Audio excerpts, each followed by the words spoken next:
కనుక పోసుకొచ్చినట్టు వివరిస్తే కనుక ఉన్న పరువు అంతా 100% పోవడం ఖాయం. అది జరగకూడదని స్టార్టింగ్ నుంచి నేను అడ్డుపడి ఇంకా అతి చేయకండి, ఇంకా అతి చేయకండి, ఇంకా అతి చేయకండి, అతి చేస్తే ఇంకా పరువు పోతుందేమో, అలాంటి ఆధారాలు బయటకు వస్తాయి. యాక్సిడెంట్ని యాక్సిడెంట్ అని చెప్పండి, హత్యను హత్య అని చెప్పండి. దాన్ని దీనిగా చేస్తే మనం బయట దృష్టికి యథార్థవంతులు కాము. బైబిల్ ఏం చెప్పిందంటే మీ మాట అవునంటే అవును, కాదంటే కాదు, అంతే. ఈ రెండిటికి మించి అవునంటే అవును అని చెప్పు, కాదంటే కాదని చెప్పు. కాబట్టి బైబిల్ ప్రామాణికతని వ్యతిరేకించిన వాళ్ళం అవుతాం, యేసు చెప్పిన మాటను వ్యతిరేకించిన వాళ్ళం అవుతాం. మనం ఫైట్ చేయాల్సింది ఒక వ్యక్తి కోసం కాదు, మనం ఫైట్ చేయాల్సిన సత్యం కోసం. అది నిజంగా హత్య అయితే కనుక నేను కూడా నిలబడి ఉండేవాడిని, నేను కూడా మాట్లాడేవాడిని, మాకు న్యాయం జరగాలని. అది హత్య కాదు, అది యాక్సిడెంట్ అంతే. మీరు చూడండి, ఒకవేళ కేసు కనుక సిబిఐకి వెళ్తే నేను చెప్పిన దాన్ని కట్ చేసి అరుసు పెట్టండి. జానపాల్ గారు మీరు చెప్పారు కదా, ఈ రోజు పూర్తిగా పోసు కూర్చున్నట్టు చెప్పారు, ఇంకా పరువు పోయిందని. మీరు చెప్పకపోతే నన్ను అడగండి, చూసే వాళ్ళంతా చెప్పకపోతే నన్ను అడగండి. సో ఈ సందర్భంగా పాస్టర్ జాన్పాల్ అందరికి ఓపెన్ ఛాలెంజింగ్ గా చెప్తున్నాడు. ఇది ఛాలెంజింగ్ అనుకోవచ్చా? సత్యం గురించి మీరు పోరాడుతున్నారా, లేకుంటే ఇక్కడ అసత్యం ఉందా? ఇవన్నీ తెలియాలంటే మనం ఇంకా కొద్ది రోజులు ఈ కేసు కోసం వెయిట్ చేయాల్సిందే. ఆయన అయితే ఇది యాక్సిడెంట్ అని గట్టిగా నమ్ముతున్నాడు. కాబట్టి ఇవి చెప్తున్నాడు, ఒకవేళ ఇది హత్య అని ఎవరైనా ప్రూవ్ చేస్తే, అది కేఏపాల్ కావచ్చు, సుప్రీంకోర్టు కావచ్చు, హైకోర్టు కావచ్చు, ఎవరైనా కావచ్చు, పాస్టరిజాన్ని నేను వదిలేస్తాను అని చెప్తున్నాడు. సో ఈ మాట కూడా ఛాలెంజింగ్ గా తీసుకుంటారా, లేదంటే దాన్ని ఎలా ప్రూవ్ చేయగలరు? మా దగ్గర సాక్ష్యాధారాలు ఉన్నాయని కొంతమంది అంటున్నారు. కాబట్టి ఇది మీకే వదిలేస్తున్నాము, ఈ ఛాలెంజింగ్ ని ఎలా తీసుకోవాలనుకుంటున్నారో. ఆయన అయితే ఓపెన్ గా చెప్తున్నారు, ఇది ఒకవేళ హత్య అయితే నేను పాస్టరిజాన్ని వదిలేసుకోవడానికి మీరు సిద్ధంగా ఉన్నారు కదా సార్? వదులుకోవడం కాదు, అందరికి బహిరంగ క్షమాపణ చెప్తాను. ఏ స్టూడియోలోకి అయితే వెళ్ళి కూర్చొని యాక్సిడెంట్ అని చెప్పాను, ఆ స్టూడియోకి మరలా వెళ్ళి అందరికి పేరు పేరున క్షమాపణ చెప్తాను. సో అది వాళ్ళ అపోహ అని అంటున్నారు. అపోహ అని నేను అనట్లేదు, కానీ స్వార్థం అంటున్నా. ఓకే. సో ఇందులో రెండు మాటలు నేను వింటున్నా అప్పటి నుండి. ఒక్క మాట ఏంటంటే పరువు పోతది అని, రెండవ మాట phone pay, Google pay. So మొదటి మాట నేను అడుగుతా, దాని తర్వాత సెకండ్ క్వశ్చన్ వస్తా. ఫస్ట్ మాట, పరువు పోతది అంటే పాస్టర్ ప్రవీణ్ గారి మీద మీకు నమ్మకం లేదా, లేకుంటే ఆయన ఒక చెడ్డ వ్యక్తి అని అనుకుంటున్నారా? ఎట్లా పరువు పోతది అంటే? నేను అంటున్నది ప్రవీణ్ పరువు పోతుంది కాదు. ప్రవీణ్ గారు మరణించారు, ఆయన వెళ్ళిపోయాడు, అయిపోయింది.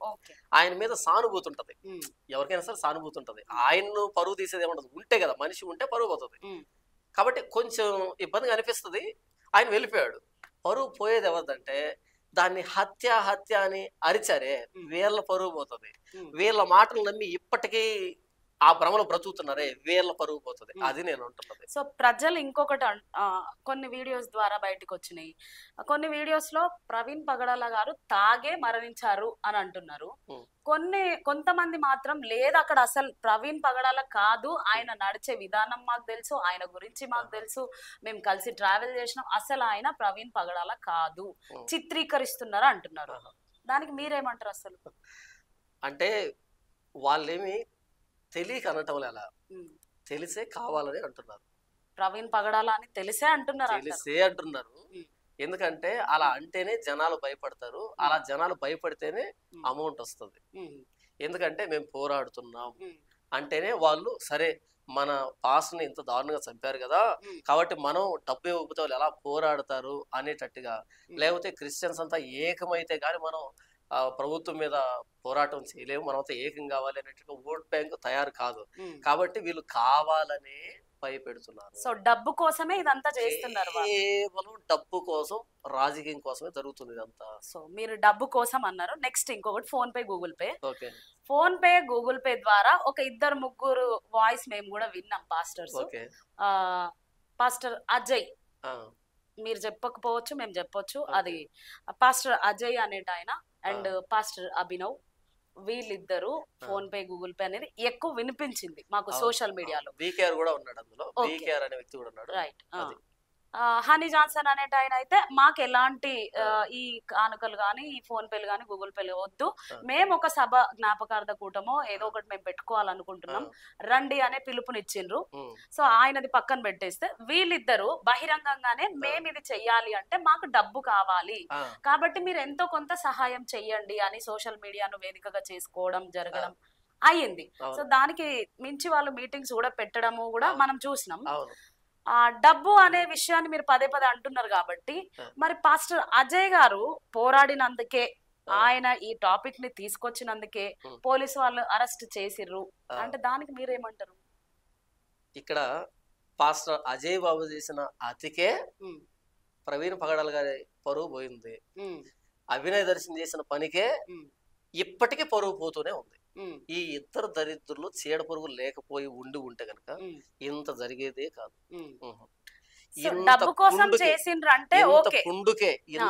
ఇంత పుండుకి కారణం ఈ ఇద్దరు చీడ పురుగులే. కానీ మా క్రైస్తవ లోకం ఎంత అమాయకులు అయిపోయినారంటే వీళ్ళిద్దరిని హీరోలు చేసి పడేసి నిజం చెప్తున్నా నన్ను విలన్ చేసి పడేసింది. ఎంత బాధ అనిపిస్తుంది అంటే గొర్రె కషాయం అని నమ్ముతుంది అన్నట్టు ఈ కషాయంలోనే నమ్మారు తప్ప నన్ను నమ్మలే. ఏం బాధ లేదు, నేనేం ఎలక్షన్ నిలబడట్లేదు, వీళ్ళ ఓట్లు పోతాయని బాధపడడానికి. డే 1 నుంచి ఆ రోజు శ్మశానంలో ప్రేయర్ చేసినప్పుడు భోజనం పెట్టిన ఆ దేవుడే ఈ రోజు నాతో ఉన్నట్టు నేను చనిపోయేంత వరకు, నేను శ్మశానానికి వెళ్ళేంత వరకు ఆయన ఉంటాడు నాకు. ఈ మధ్యలో వచ్చిన వాళ్ళు ప్రశంసించినా విమర్శించినా పట్టించుకునేంత ఖాళీ, అంత తీరిక, అంత ఓపిక నాకు లేదనమాట. కాబట్టి ఏంటంటే గొర్రె కషాయం అని నమ్ముతుంది అనే దానికి ప్రత్యక్షంగా చూశాను. గత 20 రోజులుగా చూస్తున్నాను. వీళ్ళు ఎంత గొర్రెలు అయ్యారో, వీళ్ళు ఎంత కషాయితనంతో ఉన్నారో నేను చూస్తున్నాను. కాబట్టి వీళ్ళిద్దరే ఈ మొత్తం పుండు కారణం వీళ్ళే. వీళ్ళతోడి గూగుల్ పే, ఫోన్ పే పెట్టి అడుగుతున్న బెగ్గర్స్ అందరు కలిసి ఈ రోజు క్రైస్తవాన్ని ఇంత ప్రశ్న పట్టించారు. బయట అందరి చేత ఇలా అనిపిస్తున్నారు. సో డబ్బు కోసము వాళ్ళు అట్లా చేసిండ్రు అంటే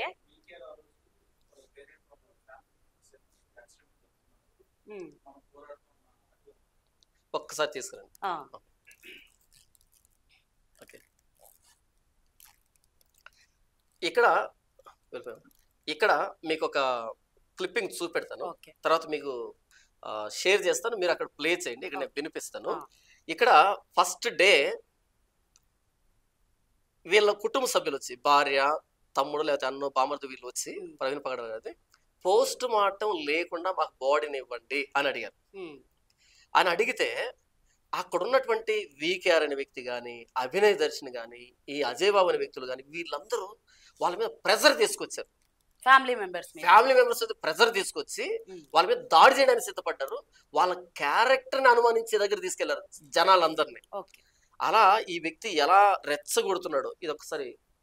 సో ఫ్యామిలీ మెంబర్సే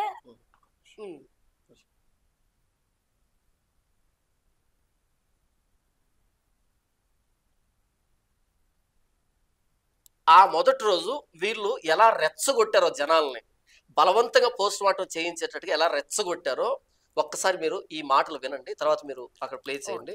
వీకేఆర్ అనే వ్యక్తి మాట్లాడుతున్నాడు, లోపల అభినయ్ దర్శన్ అనేది ఇంకొక వ్యక్తి ఉన్నాడు, బయట అజయ్ బాబు ఉన్నాడు. వినండి.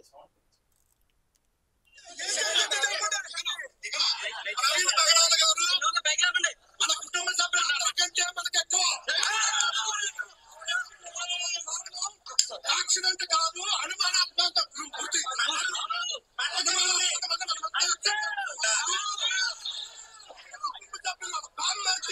మన బంధువులు వచ్చి ఇది మాకు యాక్సిడెంట్ అని మేము రాసేయండి, మేము ప్రమాదం అనుకోవడం లేదు, మేము కల్లారా చూసాం ఇది యాక్సిడెంట్ అని.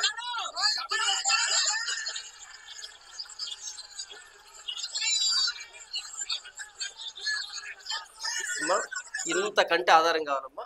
వాళ్ళ కుటుంబ సభ్యులు వచ్చి ఇది యాక్సిడెంట్, హత్య కాదు అని చెబితే ప్రవీణ్ పగడాల గారు మన కుటుంబ సభ్యుల కంటే ఎక్కువ, కుటుంబ సభ్యులు వచ్చి ఇది యాక్సిడెంట్ అంటే కాదు, ప్రవీణ్ పగడాల మన కుటుంబ సభ్యుల కంటే ఎక్కువ. వాళ్ళు ఏమంటున్నారంటే కుటుంబ సభ్యులు ఇది యాక్సిడెంట్, మా బాడీని అని అడుగుతున్నారు, ఒప్పుకుండేది లేదు, ఇది అనుమానాస్పద మృతి అని రెచ్చగొడుతున్నాడు జనాల్ని అని రెచ్చగొట్టాడు. తర్వాత మీరు ప్లే చేయండి, దాంట్లో మీకు షేర్ చేస్తాను. బయట వ్యక్తి రెచ్చగొట్టాడు, లోపల అభినయ్ దర్శన్ రెచ్చగొట్టాడు. కంప్లైంట్ వాళ్ళు రాస్తే మా బావో లేదా తమ్ముడో ఈ యాక్సిడెంట్ లో మరణించాడు ప్రమాదవశాత్తు అని రాస్తే కంప్లైంట్ తీసి చింపి పడేసి అనుమానాస్పద మృతి అని రాయండి అని బలవంతం చేశారు. అక్కడ లోపల అభినయ్ దర్శన్, బయట విధంగా రెచ్చగొట్టాడు. ఆ బయట అభినయ్ దర్శన్ అజయ్ బాబు వచ్చి ఆయన కనుక తాగి చనిపోయాడని రిపోర్ట్ వస్తే మా తడాక చూపెడతామని బయటకి ఏకలేశారు. వీళ్ళు చెడగొట్టిన వ్యవహారం అంతా కుటుంబ సభ్యులు ఇది ప్రమాదం అని చెప్పారు. నా మాట కాదు, ఇది కుటుంబ సభ్యులు చెప్పారు ఇది. కానీ వీళ్ళు అతి చేసి ఈరోజు క్రైస్తవ్యం బయట వాళ్ళ దృష్టిలో అమాయకుల్లాగా, ఎవరు ఏం చెప్తే వినే వాళ్ళలాగా, గొర్రెల్లాగా క్రైస్తవుల్ని వెటకారం చేసేటట్టుగా, పాస్టర్లంతా ఇంతే తాగుతారనేటట్టుగా ఆ రోజే బాడీని తీసుకుని వెళ్ళిపోయి ఉంటే ఏ బాధ లేదు. ఆయన చనిపోయాడు, కొంచెం సానుభూతి తెలియజేస్తుండే వాళ్ళవి, అందరూ మర్యాదగా ఉండేవాళ్ళవి. దాన్ని అతి చేసి డ్రంక్ అండ్ డ్రైవ్ అని ఏంటేంటో ఇంకా ఇప్పటికైనా వదిలిపెట్టకుండా ఇంకా సాగదీస్తున్నారు. ఇంకెంత పరువు పోవాలి, అది నా బాధ. సో ఇప్పుడు ఇది ఖచ్చితంగా డ్రంక్ అండ్ డ్రైవే అంటారా? తాగిండు అమ్మా ఇప్పుడు సార్ ఒక క్వశ్చన్ ఏంటంటే 3 CC ఫుటేజెస్ రిలీజ్ చేసిరు పోలీస్ వాళ్ళు. అవును. అయితే అందులో ప్రతిసారి వైన్స్ దగ్గర హైదరాబాద్ నుండి స్టార్ట్ చేస్తే తాగుకుంటూ వెళ్తున్నారు అంటున్నారు. ఒక వ్యక్తి కంటిన్యూగా తాగుతూ 2 వీలర్ డ్రైవ్ చేయగలడా? చేయగలడమ్మా, కంటిన్యూ చేయగలడు. కెపాసిటీ ఉంటది అంటారా? అలా తాగి డ్రైవ్ చేస్తారు కాబట్టి డ్రంక్ అండ్ డ్రైవ్ టెస్టులు పెడతారు పోలీసు వాళ్ళు. మరి హైదరాబాద్ నుండి రాజమండ్రి పోయే వరకు వీళ్ళకు పోలీస్ వాళ్ళు ఎక్కడ టచ్ అవ్వాలి? డే టైం ఉంటారు కదా, day time drunk and drive టెస్టులు ఉండవు, అది హైవే. పోలీసు వాళ్ళు CCTV ఫుటేజ్లో ఆయన మొబైల్లో ఉన్నటువంటి ట్రాన్సాక్షన్ బట్టి వెతికారు. వాళ్ళకి తెలియదు ఈయన ఎక్కడెక్కడ కొన్నాడో తెలియదు. మొబైల్లో ఒత్తిడి వల్ల వాళ్ళు ఇవన్నీ ఇవ్వాల్సి వచ్చింది. వీళ్ళు చేసిన అతికి వచ్చింది ఇదంతా, నమ్మకపోతే వచ్చింది ఇదంతా. అప్పుడు ట్రాన్సాక్షన్ చూస్తే ఎక్కడెక్కడైతే ట్రాన్సాక్షన్ అక్కడికి వెళ్తే అక్కడ దొరికే ఇవన్నీ. అదే విషయం. లేదు ఆయన తాగలేదంటే కనుక వీళ్ళు కూడా చచ్చి అక్కడికి వెళ్ళమని చెప్పండి, ఆయన చెప్తాడు. అయితే పోస్ట్ మార్టం లో డ్రంక్ అండ్ డ్రైవ్ అనే వచ్చిందంటారా? పోస్ట్ మార్టం లో ఆయన చనిపోవడానికి కారణం ఏమంటారు, accident under the influence of ethyl alcohol అని వచ్చింది. Accident under the influence of ethyl alcohol అని వచ్చింది పోస్ట్ మార్టం. సో పాస్టర్స్ తాగుతారా అసలు? ఇది నేను చాలాసార్లు చెప్పాను. పాస్టర్స్ తాగుతారా అంటే, పాస్టర్స్ అందరూ తాగుతారని నేను చెప్పను. పాస్టర్స్ లో తాగే వాళ్ళు లేరు అని నేను చెప్పను. మరొకసారి చెప్తున్నాను, పాస్టర్స్ అందరూ తాగుతారు అని నేను చెప్పట్లేదు. పాస్టర్స్ లో తాగే వాళ్ళు లేరు అని కూడా నేను చెప్పట్లేదు. సో పాస్టర్స్ తాగే వాళ్ళు కూడా ఉంటారు అని చెప్తున్నారు ఇండైరెక్ట్ గా. డైరెక్ట్ గా చెప్పాను కదా, పాస్టర్స్ అందరూ తాగరు కానీ తాగే వాళ్ళు కూడా ఉంటారు. పాస్టర్స్ తాగే వాళ్ళు లేరని కూడా నేను చెప్పను.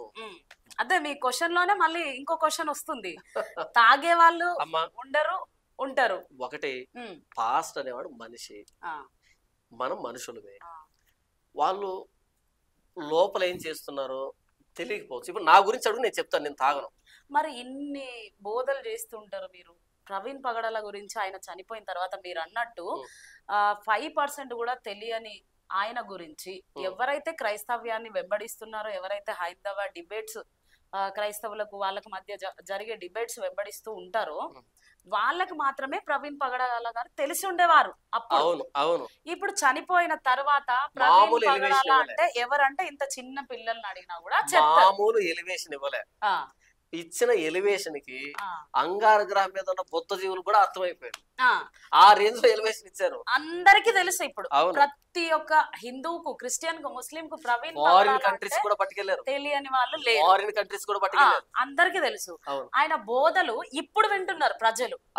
వింటున్నప్పుడు ఆయన చేసే బోధలు కావచ్చు, ఏవైనా కావచ్చు, మరి తాగారు అంటే అది నమ్మగలరా? అసలు మీరు చెప్తున్నారు ఉండొచ్చు వ్యసనం. ఒకటమ్మా, రైట్, ఎక్కడ సీసీ కెమెరా రికార్డు లేకుండా ఎక్కడో ఒక రహస్య ప్రదేశంలో పడిపోయింది, ఆయన పక్కన 2 బ్రాందీ బాటిల్ పెట్టుంటే కనుక ఎవరో కొట్టి చంపేసి ఆ బ్రాందీ బాటిల్ పెట్టారు అక్కడ, ఆయన ఎలా తాగుతాడు అంటే నేను కూడా దానికి మద్దతు తెలియజేస్తాను. ఒరే నాయన, హైదరాబాద్ నుంచి చనిపోయేంత వరకు అన్ని CCTV ఫుటేజ్ల్లో ఆయన రికార్డింగ్లు ఉంటే ఇప్పుడు కూడా నేను నమ్మనంటే ఇంక ఏం చేద్దాం, ఇంకెలా నమ్మిస్తాను అని నిలకడుగుతాను. కాదు, నమ్మించడానికి CCTV ఫుటేజ్ ఎవిడెన్స్ ఇస్తాము. ఇక అది చూసిన తర్వాత కూడా నేను నమ్మనంటే ఇక చేసేది ఏముంటది? సో అది నిజమని మీరు నమ్ముతున్నారు ఖచ్చితంగా? అబ్బా, 100కి 200% అది యాక్సిడెంట్ అని ఇప్పటివరకు బల్లగుద్ది. నేను యాక్సిడెంట్ అనే అనడం లేదు సార్, వెళ్ళే మార్గంలో తాగడం నిజమా? ఆ వీడియోలో నేను ఏం చెప్తాను అంటే, ఆయన ముఖం ఊబికింది, ఫ్లష్ అయింది, అది ఇథైల్ ఆల్కహాల్ సైడ్ ఎఫెక్ట్ అని కూడా చెప్పాను నేను. అందుకే మన వాళ్ళంతా నా మీద ఒంటికాల మీద వచ్చారు. ఇప్పుడు నేను డబ్బు తీసుకున్నానని, అమ్ముడు పోయానని, భయపడ్డానని, ఈ సోదంతా ఎందుకు అల్లారు అంటే, కథలు అల్లారు అంటే, ఇప్పుడు ఉదయాన్నే ఒక వీడియో చూసాను, జాషువా డేనియల్ చేగుడ్ అని ఒక బ్రెయిన్లెస్ ఫెలో ఉంటాడు మా క్రిస్టియానిటీలో. మామూలుగా వీడిని ఎంఆర్ఐస్ కానీ పంపిస్తే నాది 10 grams బ్రెయిన్ ఉంది లోపల రిపోర్ట్ వస్తుంది. బ్రెయిన్లెస్ ఫెలో కంప్లీట్ గా. వీడు ఈ చిలకలూరుపేటలో శాలేం రాజు అనే ఆ వ్యక్తి దగ్గర గేట్ దగ్గర కుక్క వీడు ఆ బిస్కెట్ మీద బ్రతుకుతుంటాడు. వీడు ఉదయాన్నే మాట్లాడుతున్నాడు, పాస్ జానపాల్ అని నాకంట చాలా మందితో అఫైర్స్ ఉన్నాయంట, నేను చాలా మంది వ్యభిచారం చేసి మోసం చేశానంట, నేను రాత్రి తాగి పడుకుంటే ఉదయానికి నా ముఖం ఉబుకుతుందంట, లేకపోతే నాకు ఎవడో ఏదో పేరు చెప్పాడు సుబ్రహ్మణ్యం వెంకటేష్ ఎవరో ఒక ఆయన 3 లక్షల రూపాయలు పై హ్యాండ్ అమౌంట్ ఇచ్చాడంట దీన్ని యాక్సిడెంట్ అని చెప్పమని, లేకపోతే నేను ఏమంటారు చాలా మంది మోసం చేశానంట, ఇలాంటి చాలా విషయాలు మురుగుతున్నాడు. ఉదయాన్నే వీడియో చూశాను నేను. సో ఇలాంటి ఈ ఏమంటారు డబ్బు కమ్ముడు పోయినటువంటి వ్యక్తులందరూ ఎందుకు నన్ను మరుగుతున్నారు అంటే ఈ సింపతిని, ఈ ఎమోషన్, ఈ పీక్స్ ని ఉపయోగించుకుంటున్నారు. పాస్టర్ తాగుతున్నాడు అని చెప్తున్నాడు చూడండి, మన పరువు తీస్తున్నాడు చూడండి అనేటట్టు వాళ్ళు రెచ్చగొట్టి నా మీద ఊసిగొలుపుతున్నాడు. అలా ఈ రోజు ఈ క్రైస్తవ సమాజం చాలా మట్టుకు, అందరు కాదులేండి, మరి మీరు పరువు తీస్తున్నట్ట క్రైస్తవ సమాజం పరువు తీస్తున్నట్ట? ఇప్పుడు వాళ్ళకు వాళ్ళు పరువు తీసుకుంటున్నారు. ఏనుగు నెత్తిన ఎవడో మట్టేయాల్సిన అసలు ఏనుగే మట్టేసుకుంటుంది, ఏనుగు నెత్తిన ఏనుగే మట్టేసుకున్నట్టుగా వీళ్ళ పరువును వీళ్ళే తీసుకుంటారు అంతే. తాగే యాక్సిడెంట్ అయిందని మీరు కూడా చెప్తున్నప్పుడు అవును మీరు కూడా పరువు తీసినట్టే కదా? తీలే, సత్యం చెప్తాను. ఓకే, సత్యం చెప్తాను. నేను చెప్పడం ద్వారా ఏం జరుగుతుందంటే అది ప్రవీణ్ పగడాల గారి తప్పు అవుతుంది. నేను చెప్తున్న పాయింట్ ఆఫ్ వ్యూలో అది ప్రవీణ్ పగడాల గారి వ్యక్తిగత తప్పిదం అవుతుంది, స్వీయ తప్పిదం అవుతుంది. అప్పుడు పరువు క్రైస్తవానికి పోదు, తప్పు చేసిన వ్యక్తి ఆయనే అవుతాడు. కానీ వాళ్ళ పాయింట్ ఆఫ్ వ్యూలో అసలు పాస్టర్ తాగుతాడని ఇంత ఓవర్ యాక్షన్ చేస్తే తాగాడని ప్రూవ్ అయింది అనుకో, ఇంకొచ్చే మరలా రిపోర్ట్లలో వచ్చింది అనుకో, అప్పుడు టోటల్ అందరు పరువు పోతుంది. సో ఒక్క వ్యక్తి తప్పు అని చెప్పడం మంచిదా, మొత్తం వ్యవస్థే తప్పు అని చెప్పడం మంచిదా? ఇది అర్థం కావడానికి టైం పడుతుంది వీళ్ళందరికీ. కాబట్టి అంతవరకు అపార్థం చేసుకుని ఇబ్బంది ఏం లేదు నాకు. సో ప్రవీణ్ పగడాల గారిది ఫైనల్ గా మీరు చెప్పాలి అంటే హత్య అంటారా యాక్సిడెంట్ అంటారా? ఫైనల్ గా 100% యాక్సిడెంట్. ఇప్పుడు చిత్రీకరించే వాళ్ళందరూ కూడా వాళ్ళ అవసరం కోసమో ఫేమ్ కోసమో డబ్బు కోసమో, ఫేమ్ కోసము డబ్బు కోసం, వాళ్ళ స్వార్థ ప్రయోజనాల కోసం మాత్రమే అది హత్య అని అరుస్తున్నారు. కట్టగట్టుకుని అందరూ జోకర్స్ అవుతారు, మీరు చూస్తూ ఉండండి. సో ఈ వేదికగా మీరు ప్రవీణ్ పగడాల గురించి అది చెప్తున్నారు. సో ఫైనల్ గా ఆయన గురించి ఒక్క క్వశ్చన్ అడుగుతా సార్ నేను. ఏంటంటే దావీదు మహారాజు గురించి మీరు ఏం చెప్పారంటే బైబుల్ గ్రంథంలో ఆయన ఒప్పుకున్న తర్వాత మరలా పాపం చేయలేదు అని బైబుల్ గ్రంథంలో ఉంది అన్నారు. మరి మీరు అంటే అందరు పాస్టర్స్ అంటున్నా నేను, అందరు పాస్టర్స్ మేము తప్పు చెయ్యము, ఇంకా మేము సొంత రక్షకుడిగా మేము అంగీకరించి ఈ దారిలో వచ్చాము అని మీరు అంగీకరించిన తర్వాత తిరిగి ఆ పాపంలోకి వెళ్ళరు కదా? మరి ఇప్పుడు దావీదు మహారాజు ఒక మనిషే, ఆయన వెళ్ళలేదా అని మీరే చెప్పింది. మరి ఈయన ఇన్ని బోధలు చేసిన ఆయన, ఇన్ని ఇవి చేసిన ఆయన ఆల్కహాల్ తీసుకున్నారని ఎట్లా చెప్పగలుగుతారు అసలు? ఓకే, నేను మీకు చెప్పింది ఏంటంటే వ్యభిచారం విషయంలో, ఆ వ్యభిచార విషయంలో ఆయన రిపెంట్ అయిన తర్వాత మరలా వ్యభిచారం చేయలేదు, అది పాపమే ఇది పాపం అని బైబిల్ గ్రంథం చెప్తుంది కదా. వస్తున్నా ఆయన మందు తాగేది వ్యభిచారం చేసేటప్పుడు అక్కడ వ్యభిచారం విషయం నేను చెప్పాను. ఇక దావీదు తన జీవితంలో తప్పే చేయలేదని నేను చెప్పలేదు. దావీదు తన జీవితంలో అసలు ఏ పాపం లేకుండా వైట్ పేపర్ లెక్క బ్రతికాడు నేను చెప్పట్లేదు. నేను పదే చెప్తున్నాను, మనిషి బలహీనుడు.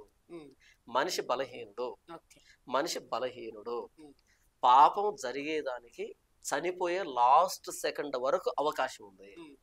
లాస్ట్ సెకండ్ ఏదైనా ఉండొచ్చు. అయితే నేను పాపం చేయమని చెప్పట్లేదు, పాపం చేయాలని ఆజ్ఞ ఉందని చెప్పట్లేదు. మన బలహీనత గురించి నేను చెప్తున్నాను. నేను బండి నడుపుతున్నాను, పర్ఫెక్ట్ గా బండి నడుపుతాను. ఓకే, నేను డ్రైవింగ్ నేర్చుకున్నాను, నాకు లైసెన్స్ అన్నీ ఉంది. బట్ నేను బండి నడిపినంత కాలం యాక్సిడెంట్ అయ్యేదానికి అవకాశం ఉండనే ఉంది, లేదంటారా? చెప్పండి.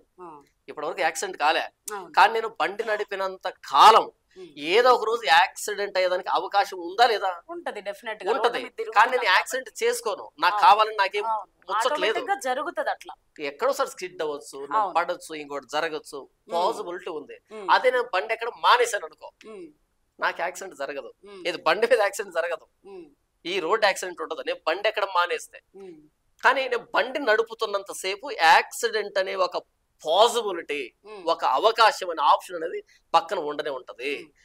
నేను బ్రతికినంత కాలం మానసికంగానో శారీరకంగానో సామాజికంగానో నా ద్వారా తప్పు జరిగేదానికి అవకాశం అనేది ఒక పక్కన ఉండే ఉంటది. నేను చనిపోయినప్పుడు చెప్పు, ఇక జాన్ పాల్ పాపం చేయడంతే. నేను చనిపోయిన రోజు మీరు బాండ్ పేపర్ మీద రాయొచ్చు జాన్ పాల్ ఇక పాపం చేయడం, ఎందుకంటే చేసేదానికి నాకు ఆప్షన్ లేదు కాబట్టి. బ్రతికున్నంత కాలం పాపం చేసేదానికి అవకాశం ఉంది. నేను పాపం కోసం తహతహలాడేటువంటి స్వభావం కలిగినటువంటి మనిషిని. అయితే యేసు ప్రభువును బట్టి నన్ను నేను నియంత్రణలో పెట్టుకుని బ్రతుకుతున్నాను తప్ప యేసు ప్రభు అనే కంచె నా నుంచి తీసివేస్తే ఏమంటారు, సింహం ఎంత క్రూరముఖంగా తయారవుతుందో నేను కూడా అంత క్రూరముఖంగా తయారవుతాను. అయితే యేసు ప్రభు అనే కంచెలో ఉన్నాను కాబట్టి ఆయన నన్ను ఆపుతున్నాడు. అయితే కంచె లోపల ఉన్నా సరే నా స్వభావం సింహం స్వభావమే కాబట్టి నేను చచ్చిపోయేంత వరకు ఏదో ఒక సందర్భంలో, ఇప్పుడు జూలో సింహం ఉంటది, చిన్నపిల్లలు మన ఢిల్లీలో ఎక్కడ జరిగింది, ఒక పాప రోజు కార్టూన్ నెట్వర్క్ చూస్తుంది, కార్టూన్ నెట్వర్క్ లో సింబా సింబా అని సింహాన్ని అనుకుంది. అది కనపడగానే అయ్యో సింబా జూలో ఉంది ఏంటని సింబాకి 5 స్టార్ చాక్లెట్ తీసుకుని ఇచ్చింది.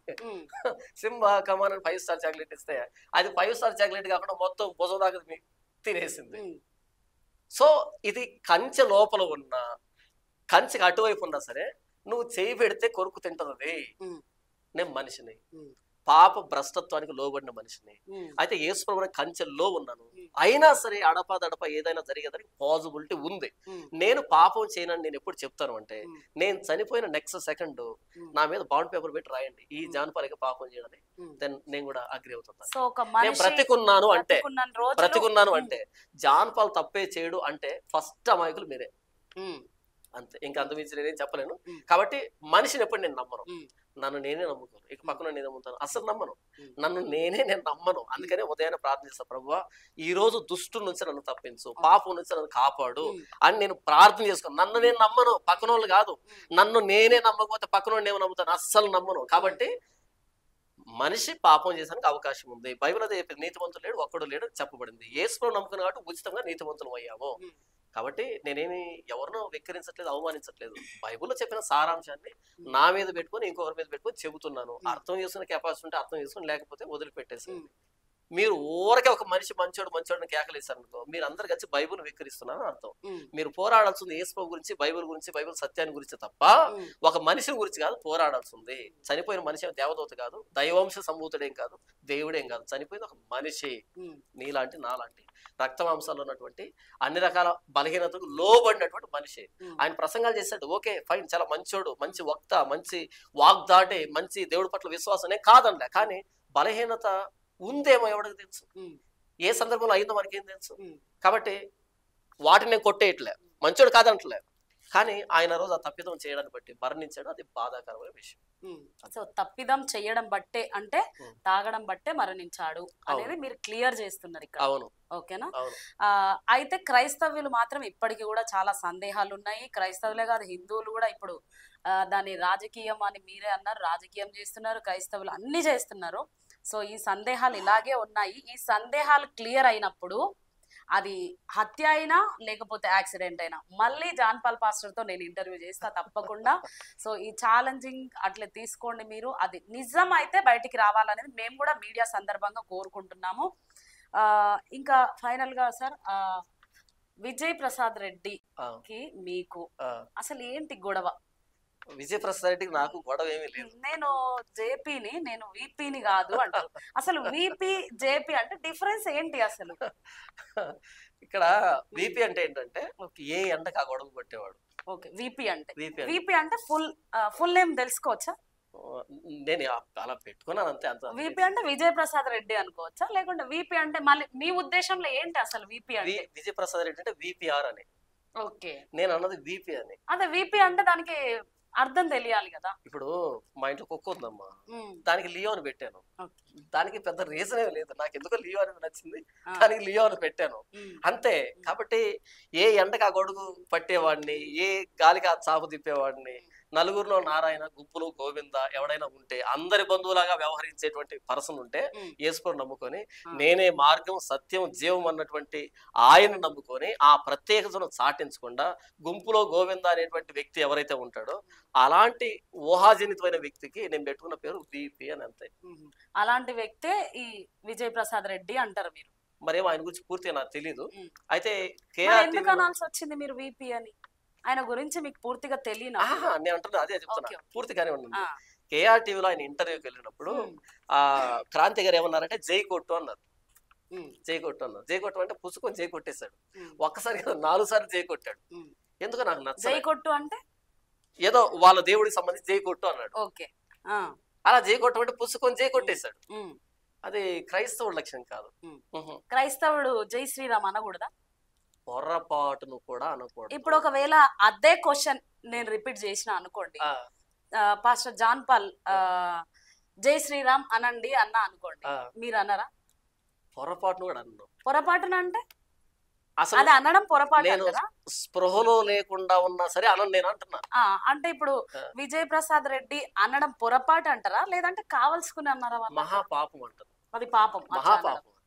మహాపాపం. ఎందుకంటే ఇప్పుడు నేను ఒక క్రిస్టియన్ రిప్రజెంటేటివ్, నన్ను చాలా మంది నమ్ముతారు, నేను ఏం చెప్పినా నమ్ముతారు. నా ఫేస్ వాల్యూని బట్టి కొంతమంది తీసేసుకుంటారు. విజయ్ ప్రసాద్ రెడ్డి అనే వ్యక్తి ఒక క్రిస్టియన్ రిప్రజెంటేటివ్ గా ఉన్నాడు, ఆ వ్యక్తి చెప్పిందని తీసుకుంటారు. అలాంటప్పుడు మనం మాట్లాడే ప్రతి మాట చాలా బాధ్యతాయుతంగా, భద్రంగా, జాగ్రత్తగా మాట్లాడాలి. ఎందుకంటే నేను చెప్పిన దాన్ని ఫాలో అవుతారు వాళ్ళు అని. నువ్వు యేసుప్రభువుని నమ్ముకొని ఇంకెవరికో చేయకూడితే నువ్వు ఏంటి నా తెలియకొడతాను. అక్కడ క్రాంతి ఒక మాట అడుగుతాడు, నిజమైన దేవుడు ఎవరు అని అడుగుతాడు. నిజమైన దేవుడు ఎవరు అంటే విజయప్రసాద్ ఏమంటారు తెలుసా?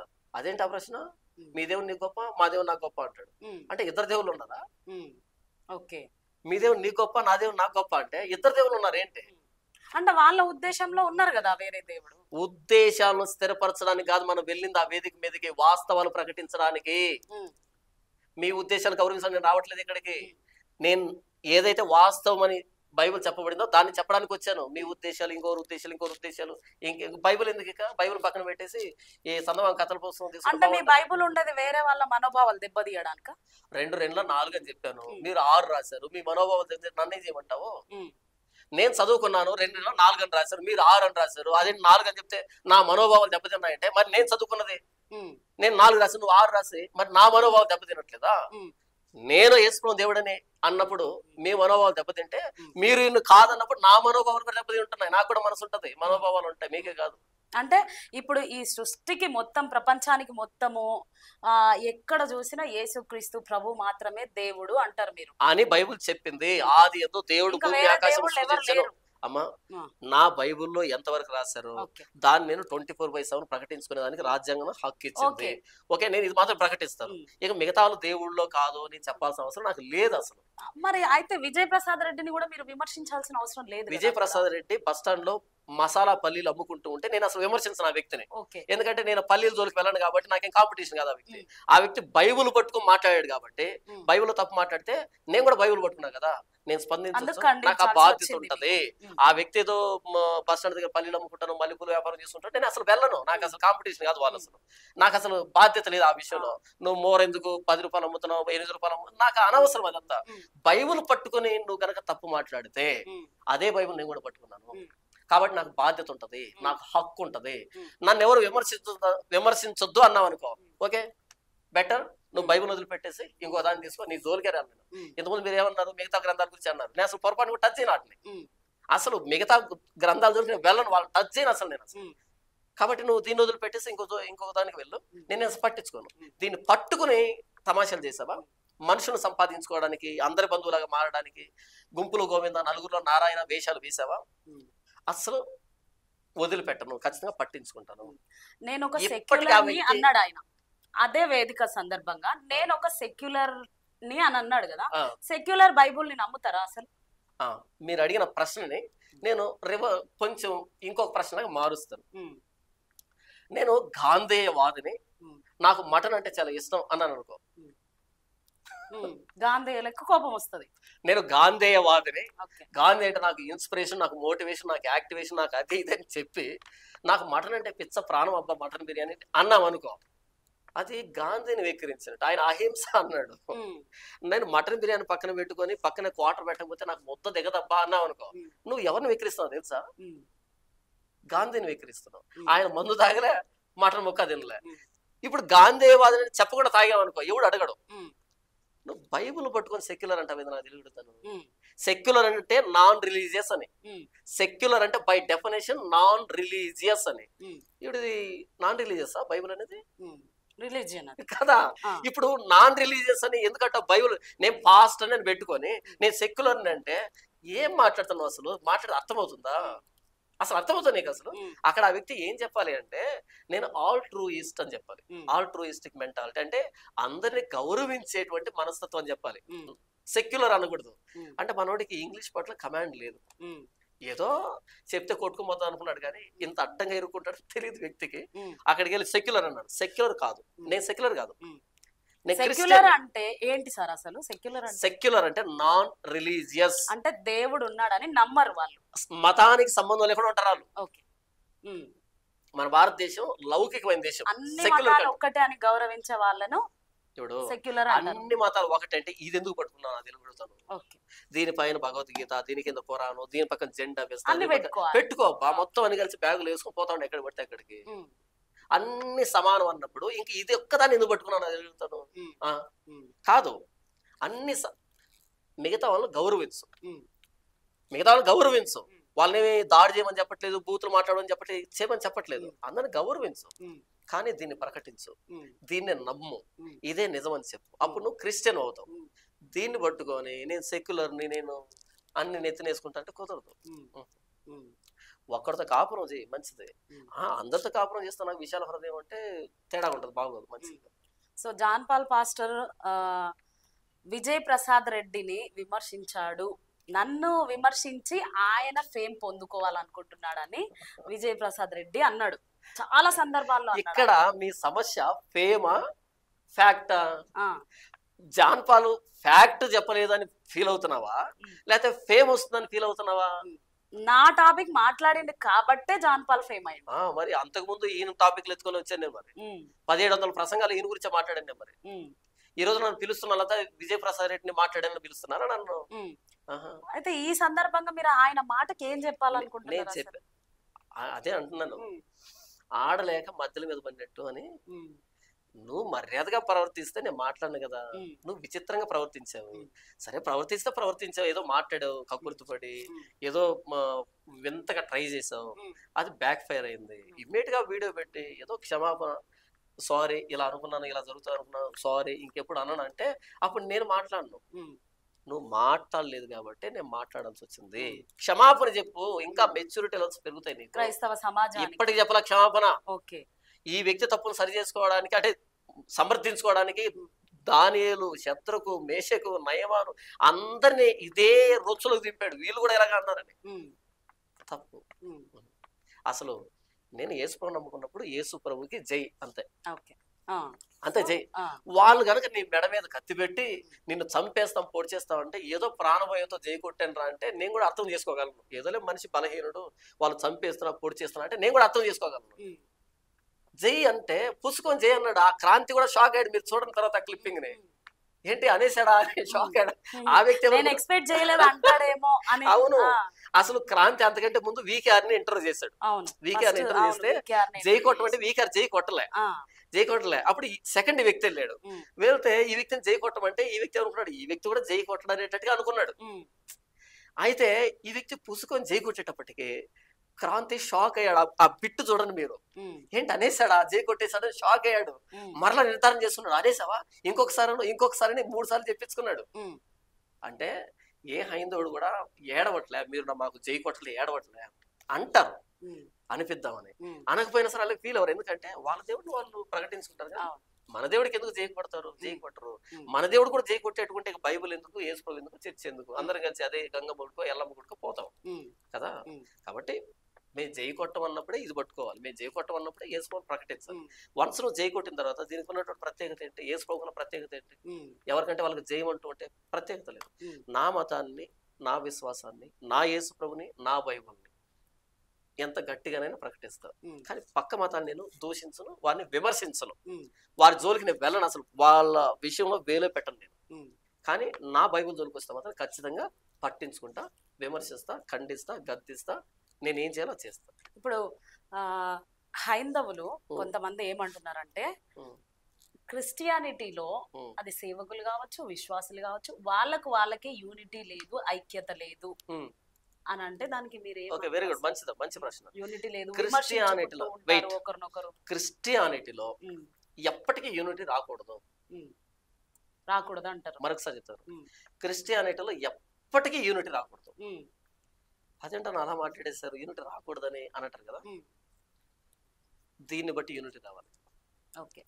దీని మీద యూనిటీ రావాలి. ఉమ్, దీని మీద యూనిటీ ఎప్పటికి రాదు. ఉమ్, ఎందుకు రాదంటే దీని మీద యూనిటీ వస్తే కలవరి టెంపుల్ క్లోజ్ అవుతుంది, ఓకే. దీని మీద యూనిటీ వస్తే బెల్లంపల్లి క్లోజ్ అవుతుంది, ఉమ్, దీని మీద యూనిటీ వస్తే మెగా చర్చలన్నీ క్లోజ్ అవుతాయి, ఉమ్, దీని మీద యూనిటీ వస్తే టచ్లు, ఉష్లు, బుష్లు, స్వస్థతలు మొత్తం క్లోజ్ అవుతాయి, ఉమ్. దీని మీద యూనిటీ వస్తే గూగుల్ పే, ఫోన్ పే ఆగిపోతుంది. Supporting. ఓకే. ఓకే, ఉమ్, ఇవన్నీ జరగవు. ఉమ్, సో దీని మీద యూనిటీ రాదు. ఉమ్, దీని మీద యూనిటీ కాకుండా ఉమ్. ఇలాంటి దరిద్రపు కొట్టి యూనిటీలు రావడం ఉమ్, భ్రష్టత్వం, ఉమ్, అమాయకత్వం, మూర్ఖత్వం. కాబట్టి క్రిస్టియానిటీతో యూనిటీ రాదు, ఉమ్. అంతే.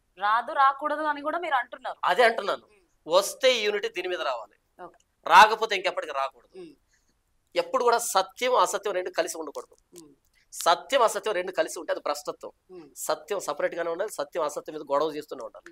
అసత్యానికి సత్యానికి చంపుకునేంత శత్రుత్వమే ఉండాలి. ఉమ్, సత్యం అసత్యం రెండు కలిసిపోతే ఇక భ్రష్టత్వం, బ్లాస్ఫమీ జరగకూడదు. అది ఉమ్, ఎప్పుడు కూడా రెండు సపరేట్ గానే ఉండాలి. ఉమ్, యేసు ప్రభు శాస్త్రుల పరిశీలి ఎప్పుడు సపరేట్ గానే ఉన్నారు. ఉమ్, యేసు ప్రభు ఎప్పుడు పరిశీలి భుజాన్ని చేయి వెయ్యడు. ఉమ్, ఎక్కువ మాట్లాడితే సున్నం కొట్టిన సమాధులారా అని పిలిచాడు. ఉమ్, కాబట్టి యేసు ప్రభు ఈ దేవాలయాన్ని దొంగల గుహ చేసినటువంటి వాళ్ళ మీదకి కొరడా తీసుకున్నాడు, ఉమ్, వాళ్ళు ఈయన సిలువెక్కించారు. ఉమ్. ఇది రైట్ రిలేషన్షిప్. ఉమ్, యేసు ప్రభుకి ప్రధాన యాజకులకి రైట్ రిలేషన్షిప్ ఏంటంటే వాళ్ళు దొరికితే ఈయన సిలువెక్కిస్తారు, ఈయన దొరికితే వాళ్ళు కొరడాతో కొడతాడు. Right relationship. ఉమ్, సత్యానికి అసత్యానికి మధ్య కొరడా ఉండాలి, సత్యానికి అసత్యానికి మధ్య ఖడ్గం ఉండాలి. ఉమ్, ఈ రెండు ఒక తాటి మీదకి వచ్చి రెండు భుజం మీద చేసుకుంటే బ్లాస్ఫమీ, అంతే. అంటే మీరు జాన్ పాల్ ఆ స్థాయిలో లేడు కాబట్టి ఈ ఉమ్. మెగా చర్చిలు కావచ్చు, లేకపోతే ఇంకా ఈ టచ్ అన్న పాస్టర్ కావచ్చు, కల్వర టెంపుల్ పాస్టర్ కావచ్చు, ఇంకెవరైనా కావచ్చు, ఉమ్. ఆ స్థాయిలో లేడు కాబట్టి ఆ, మమ్మల్ని విమర్శిస్తున్నాడు అంటే ఉమ్. మీరేమంటారు? ఆ స్థాయికి వెళ్ళడానికి ఓకే విమర్శిస్తున్నారా? Okay okay. ఆ, ఈ ఏమంటారు, పాకిస్తాన్ ఉగ్రవాదులు మన మీద దాడి చేస్తారు. అవును. వాళ్ళని మన వాళ్ళు పట్టుకొని చంపేదానికి, యుద్ధం చేసేదానికి సిద్ధపడుతున్నారు. ఉమ్, పాకిస్తాన్తో ఇప్పుడు గొడవ మనకి. ఉమ్. అంటే ఇప్పుడు పాకిస్తాన్ స్థాయికి మనం వెళ్ళడానికి వాళ్ళ మీద యుద్ధం చేస్తున్నావా? ఉమ్. లేదు, మనల్ని మనం కాపాడుకోవడానికి యుద్ధం చేస్తున్నాం. పాకిస్తాన్ పనికి రాదని చెప్పడానికి యుద్ధం చేస్తున్నాం. ఉమ్, ఇలాంటి పనికిరాని వాళ్ళు ఉండకూడదనే దానికి యుద్ధం చేస్తున్నాం. అవును. వీళ్ళు చేసిన పనికి వాళ్ళ పనికి వీళ్ళకి శిక్ష పడాలని యుద్ధం చేస్తున్నాం ఉమ్, కదా. ఉమ్, ఇప్పుడు పాకిస్తాన్ వాళ్ళు నిలబడి మా దేశం అంటే భారతదేశం కుళ్ళు, మేము డెవలప్ అవుతుంటే తట్టుకోలేక మా మీద యుద్ధం చేస్తున్నారు అనే డబ్బా డైలాగ్ వేశారు అనుకో, ఉమ్, మనం నవ్వాల్సి వస్తుంది. ఉమ్, మరి మీరు అడుగు తినే మీరు మీ మీద మాకేంట్రా అని. ఉమ్, పాస్టర్ జాన్ పాల్ ఒక్కడిగా ఉన్నప్పుడు, ఒక్క సబ్స్క్రైబర్ ఉన్నప్పటి నుంచి ఈ రోజు వరకు ఒక్కడిని చేయి దాచి అడుక్కున్నది లేదు, అడుక్కోబోయేది కూడా లేదు. ఉమ్. చెప్పాను కదా, నా అవసరాన్ని, నా ఆకలిని ఒకవేళ మీ దేవుడు ఛానల్లో ఎప్పుడైనా ఫోన్ పే, గూగుల్ పే చూస్తే ఇమ్మీడియట్ గా ఈ క్లిప్పింగ్ కట్ చేసి పెట్టేసాడు. ఉమ్, జాన్ పాల్ అడుగు సో తింటాడు. అన్నిటికీ ఒకటే సమాధానం, పాస్టరిజం నేను వదిలేస్తా. అమ్మ, నేను ఈ రోజు మాట్లాడిన మాటకు నేను కట్టుబడి లేకపోతే తర్వాత నేను ఉండడానికి అర్హుని కాదు. సో ఫైనల్ గా ఒక పాస్టర్ గురించి నేను మిమ్మల్ని అడుగుతా. ఇక ఫినిష్ చేస్తాను. ఆ. పాస్టర్ జాన్ పాల్ ఎవరిని రూపాయి అడుక్కోవటం లేదు. ఉమ్, నేను ఫేమస్ అయినా నాకు ఉపయోగం లేదు, ఫేమస్ కాకపోయినా నాకు ఉపయోగం లేదు. ఎందుకంటే ఒక రూపాయి వచ్చి మంచి చేతి లేదు, ఎవరిని అడగట్లేదు. మీరు ఫేమస్ కావాలి, ఎందుకంటే మీకు అడుగు తినే బిజినెస్ ఉంది కాబట్టి ఎంతమంది వస్తే అంత అడుగు తినొచ్చు అనేటట్టు. ఉమ్. ఓకే. ఒక్క నిమిషం, ఇది సో కాబట్టి ఆ, అడుగు తినే వాళ్ళకి మాత్రం ఫేమస్ కావాలని ఉంటది. ఉమ్. కాబట్టి నేను అడుగు తింటాం లేదు. అయితే సపోర్టింగ్ కోసం ఫోన్ పే, గూగుల్ పే పెట్టిన వాళ్ళందరూ అడుగు తిన్నట్టే అంటారా? కాదు, ఉమ్, ఫోన్ పే గూగుల్ పే పెట్టడానికి నేను వ్యతిరేకం కాదు. ఉమ్, ఫోన్ పే గూగుల్ పెట్టడానికి నేను వ్యతిరేకం కాదు. ఉమ్. కానీ ఫోన్ పే గూగుల్ పే పెడుతున్న వాళ్ళందరూ ఉమ్. తప్పుడు ఉద్దేశాలతో పెట్టారు కాబట్టి దానికి నేను వ్యతిరేకం. ఉమ్, ఇంకొకసారి చెప్పనా, ఉమ్, ఫోన్ పే గూగుల్ పే పెట్టేదానికి నేను వ్యతిరేకం కాదు. ఉమ్. కానీ ఫోన్ పే గూగుల్ పే పెట్టిన వాళ్ళంతా ఉమ్. తప్పుడు ఉద్దేశాలతో పెట్టారు, తప్పుడు బోధలు చేస్తున్నారు, సమాజాన్ని తప్పు త్రోవలో తీసుకుని వెళ్తున్నారు, తమ స్వార్థం కోసం క్రైస్తవాన్ని వాడుకున్నారు కాబట్టి వీళ్ళని తప్పు పడుతున్నారు. ఉమ్. గూగుల్ పే ఫోన్ పే పెట్టచ్చు, కానీ ఇప్పుడు పెట్టిన వాళ్ళంతా తప్పుడు ఉద్దేశాలతో ఉన్నారు కాబట్టి వీళ్ళనే ఖండిస్తున్నాను. ఉమ్. అదే. సో పాస్టర్ అజయ్ బాబుని అరెస్ట్ చేసిరు పోలీస్ వాళ్ళు. అవును, ఈ అరెస్ట్ చేయడం కరెక్టే అంటారా? ప్రభుత్వం చేసింది కరెక్టేనా? ఆ అరెస్ట్ అన్నది తప్పు అంటున్నాను నేను. ఎందుకు తప్పు అంటున్నానంటే చాలా ఆలస్యంగా చేశారు మీరు. ఇంకా తొందరగా చేయాల్సిందే అంటున్నారా? ఓకే. అది ఆలస్యంగా చేశారు. ఉమ్, ఈ లోపు చాలా డ్యామేజ్ చేశాడు. ఉమ్, చాలా డ్యామేజ్ చేసేదానికి మీరే కారణమయ్యారు ఆలస్యంగా అరెస్ట్ చేసి. ఉమ్. రెండు మతాల మధ్య విద్వేషాలు పెడుతున్న వాళ్ళని ఎందుకు మీరు ఆలస్యం చేస్తున్నారని నా ప్రశ్న. పోలీసు వాళ్ళకి, వ్యవస్థకి. Okay okay. పోలీసు వాళ్ళని ఎంత గొప్పని కాదు, వ్యవస్థను ఎంత గొప్పని కాదు, ఉమ్. నా ఆలోచన చెప్తున్నా మీకు నేను. అది కరెక్ట్ అని సమర్థిస్తున్నారు మీరు. ఒక పాస్టర్ ని అరెస్ట్ చేస్తే ఇది First of కరెక్టే all- అని ఫస్ట్ ఆఫ్ సమర్థిస్తున్నారు. ఆల్ మీరు మాట్లాడిన దాంట్లో కరెక్షన్ చేస్తాను. ఉమ్, అజయ్ బాబు పాస్టర్ కాదు. Um, he is not pastor. Um. Ajay Babu pastor అని మీరు ఎలా చెప్తున్నారు? చాలా వింటున్నాం కదా, pastor Ajay Babu, he pastor doesn't Ajay have Babu, church, pastor he Ajay doesn't Babu. Have congregation. Okay. Um, only goal ఏంటంటే CMDF అని ఒకదాన్ని పెట్టుకొని, okay. Google pay, phone pay పెట్టుకొని, Hmm. అక్కడ జార్ఖండ్ లో చర్చలు పగలు కొట్టారు, ఇక్కడ ఒరిస్సాలో దాడులు జరిగినాయి, ఇక్కడ ఇది కొంప మునిగింది, అక్కడ కొంప మునిగింది, ఇక్కడ వరదలు వచ్చినాయి, అమౌంట్ వేయండి అని అడుగు తింటున్నటువంటి ఆన్లైన్ బెగ్గర్ ఆ వ్యక్తి. Is not a pastor. Okay.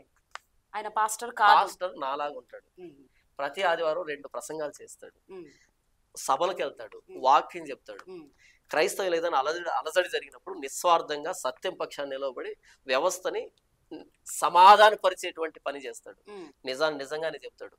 సత్యం కోసం నిలబడి ఎంత వ్యతిరేకత అయినా ఎదురిస్తాడు, భరిస్తాడు. యేసుప్రభు మహిమ కోసం బ్రతుకుతాడు. ఉమ్, నిక్కచ్చిగా, నిజాయితీగా, రోషంగా, ఒకడి కింద పని చేయకుండా, ఒకడికి చేయి చాపకుండా ఆ హుందాతనాన్ని మెయింటైన్ చేస్తాడు. ఉమ్, అది పాస్టర్ చేసే పని. ఉమ్, ఇది begging, online begging. Um, so he's not a pastor, he doesn't have any church or congregation. Um. So మీరు ఇంత అయినా జాలి లేకుండా పాస్టర్ అజయ్ బాబు మీద, Okay. చిన్న పిల్లలు ఉన్నారు, ఒక వైఫ్ ఉంది, Hmm. సో మనం కొన్ని వీడియోస్ కూడా చూసినాం వాళ్ళవి. ఓకే. ఇంత కూడా జాలి లేకుండా ఒక పాస్టర్ గా మీరు కూడా ఉన్నారు. సో ఆయన క్రైస్తవ్యంలో ఉన్నారు. సో మీరు చెప్తున్నారు పాస్టర్ కాదు అని, తాను చెప్పుకుంటున్నాడు పాస్టర్ అని. మీరు జాలి అనే దానికి ఒక మాట గుర్తొచ్చింది. ఓకే. జాలి అని. ఉమ్. మీరు జంతు ప్రేమికురాలు, ఉమ్, యానిమల్ లవర్ మీరు ఉమ్, అనుకుందాం కాసేపు. ఉమ్, ఇంట్లో 4 పిల్లలు నిద్రపోతున్నారు. మీరు ఏదో వాకిటి దగ్గర పని చేసుకుంటుంటే ఒక 6 అడుగుల త్రాచుపాము ఇంట్లోకి వెళ్తుంది. ఉమ్. జంతు ప్రేమికురాలైన మీరు, కైండ్ హార్ట్ కలిగిన మీరు, ఆ త్రాచుపాముని ఏం చేస్తారు చెప్పండి. ఉమ్. ఏం చేస్తారు? ఆ పాము దగ్గర నుండి జంతువుని కాపాడుకోవడానికే చూస్తాం. నేను 4 పిల్లలు ఉన్నారు. ఓకే, పిల్లల్ని కాపాడుకోవడానికే చూస్తాం. దీన్ని ఎలా చంపేయడానికి, కాపాడతారు? దీన్ని చంపేయాలి ఇంకా అంతే. ఏంటి చంపేస్తారా? మరి ఆప్షన్ జాలి లేదు లేకుండా, కదా. దయ లేకుండా, కనికరం లేకుండా అది పాము కదా. పాము మీద దయ చూపించకూడదా?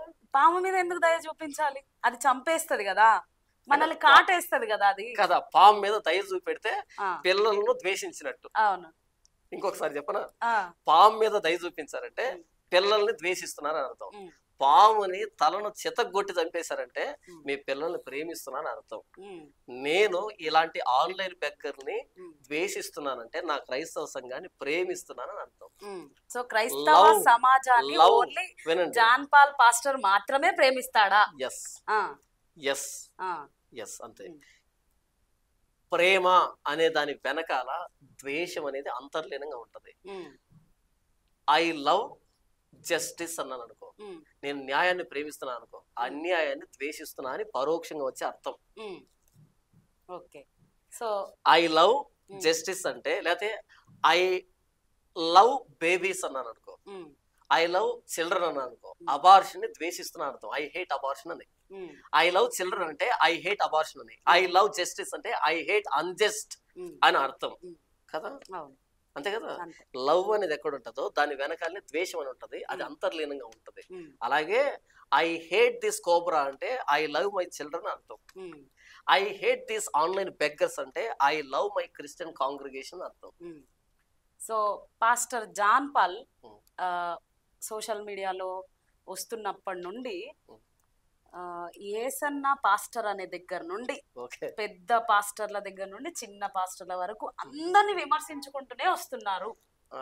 మరలా కరెక్షన్ చేయాలి ఆ. నీ మాటని. ఆ, అందరూ కాదు, ఆ, తప్పు చేసే వాళ్ళు ఓకే. అందరు నేనే విమర్శించలేదు. సరే, తప్పు మీరు నా చేశారు క్వశ్చన్ అనిపిస్తే- కరెక్షన్ చేస్తున్నారు కదా సార్. Correction. అయితే ఒక చిన్న ఏంటంటే క్రైస్తవ సమాజంలో ఉమ్, మీరు కొంతమందిని విమర్శిస్తున్నారు కదా. అవును.